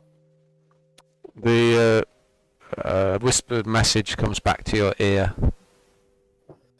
It is a most rare toxin. It is not widely used. Are we alright to carry on till about 10 past 10, by the way? Yeah, Yeah, I'm fine. Okay. Yeah. Fine to carry on as long as you like. Brawn Anvil leads Ragnar away. He takes you to the chambers that have been set aside for the Dwarven contingent. He's making small talk along the way about how the council went. That was a bit of a turn-up for them Xanthala, eh, lad? Aye. You pass by some Dwarven guards and you enter Brawn Anvil's chambers, and you are greeted by a tall, for a dwarf, but young and beautiful female dwarf with long curling locks of red. Her armour is finely wrought green leather, embossed over steel plate of the very best workmanship, adorned with golden sigils of the Dwarven clans. Atop her head sits a spiked crown of gold embedded with large rubies. It is Queen Dagnabbit Waybeard of Mithral Hall herself. Conrad sinks to a knee in front of her. I'll take a knee. Thank you, Conrad. Please stand, Ragnar. Would like to thank you for your service in this fight for all Dwarven kind. The battle to come against Tiamat could have no greater representative of the Dwarven battle rages of old. But that's not why I've summoned you here. There's another great evil in the land, one of many that plague the Sword Coast to be sure, but this one threatens the dwarves of Mithril Hall, and it's tied to you, my friend. Feral dwarf. Aye, it is a widely held belief that the famous battle rage of Fibbledorf was freed from his vampiric curse by his old friends, the Drow Ranger Trist Uerden, his spirit being captured in Wulfgar's magical horn, and that his spirit was cleansed and put to rest in Longsaddle. But that is not the case, as I believe you know. And the old dwarf's spirit has fooled everyone. It's true that Pwent was weakened by the cleansing ritual, but he was not destroyed, and we now know he's recently been active again.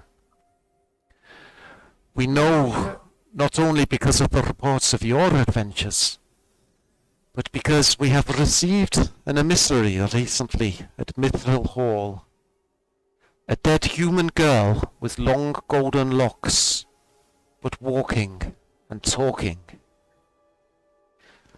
The emissary claimed ownership of Mithril Hall in the name of Thibbledorf Pwent, and vowed revenge and bloody fury on all Dwarven kind if we did not comply.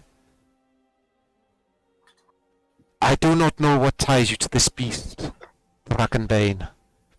Pwent was a great hero once, but that was before his fall in Gauntlgrim. But I ask you once more to help your people. I know where Pwent has made his lair. Please do what you can to defeat him, and the clans of Mithril Hall will forever be in your debt. I'll snag the Gutbuster helm from my belt.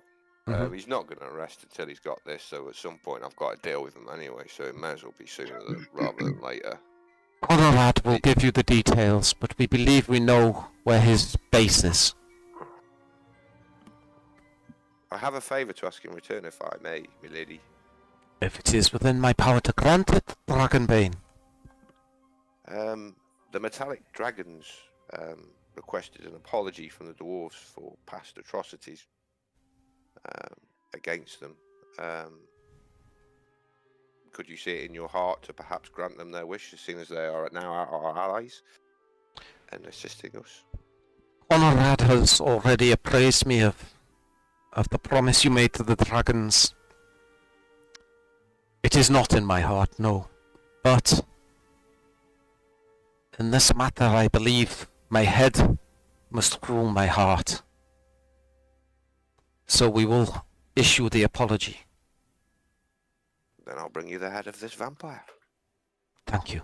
Conrad will pass the details on, and I hope we will meet again under better circumstances. Milady. You may leave me now. Salute. March out. So, that was a bit of a turn up for the books, eh, lad? Always something to do. Aye, well, I've sent details to the manor of where we believe he's held up. Must go for a drink sometime, brother, in my tavern. Aye, I've heard you've made yourself at home down at the Mermaid. In better times, we'll share an ale for sure. Drunk! Oh, I thought I'll just walk off. Laters. Okay. So the council meeting breaks up. Laters. Are you doing anything? Returning back to the... Let me change the time on this as well. I wanted a quick word with the marshal, although we can do that when we go out to his thing. It's mid-afternoon by the time the council breaks up. Should we go see the marshal and then deal with the last one of these elementals? Yeah. I haven't got time to do that, mate. I'm going to play some Conan with Becky. No. No. Oh, that was in character, mate. Oh, sorry. We'll be finishing in 5 minutes, mate. Yeah, cool. So what are you going to plan and do? What are you going to do? Chat with the marshal, then go see. Yeah, I want to go over to the marshal before he leaves. Okay, yes. Okay. Well, the marshal's still there. He's talking to a couple of the... Yes! A quick word. Yes, I'm quite busy, but sure. I'll raise my eyebrows. I have a request. Yes? When your army gets to its location, if you can send out a scout to push as far forward as possible, which I'm sure you'll do anyway, please have them bring back a stone from the ground. That's a simple enough request, if a little odd, but sure, of course. Stone, we can... Just make sure it ends up in my hands. Either send it on to Ilvastar or send it with the Griffin tack. I will. It needs to end up in my possession. We shall certainly do as you request. Thank you. I hope to see you all shortly in my command tent before we leave in 2 days. Absolutely. We'll come and see you either later today or tomorrow. Very well. Right, head out. Okay. Where are you heading? Are we gonna do the command tent now? Or... Oh, if he's it'll be a little while before he goes back to his tent. Yeah, So... it is, and it's going to take a lot longer than 5 minutes to do anything, really. So I suppose back to the manor. Okay. Back to the manor, grab our stuff, get ready for a trip to another elemental. Okay. And leave it there. Okay, you head back through Waterdeep. There's a light layer of snow on the ground, though it's not actually snowing anymore. The air is very chill. I'll visit that tailor shop on the way back, just see if they've got my clothes ready. Oh, yes. Okay. Yeah, Elizabeth's in there. Oh, all right, Chuck. Hello, Elizabeth. Yes, I've got your clothes as requested. I'm sure they'll be fine. Thank you. I'll wait. Okay. Yeah, she goes and gets them. They're wrapped up in brown paper. How much? 20 gold, please. Okay. I'll give it. Haggle. I'll give it. No, not you. I'll give her 40. Okay. Oh, thank you very much. This will go towards the midwinter festivities. Yes, I'm sure. Hard times ahead. Okay. Thank you very much. Okay, head back to the manor. Okay. You head back to the manor, and as you enter the common room of the manor, Ragel's sitting there, and sitting with him is somebody else. Hello, my friends. I'm back. A large, blue-skinned tiefling.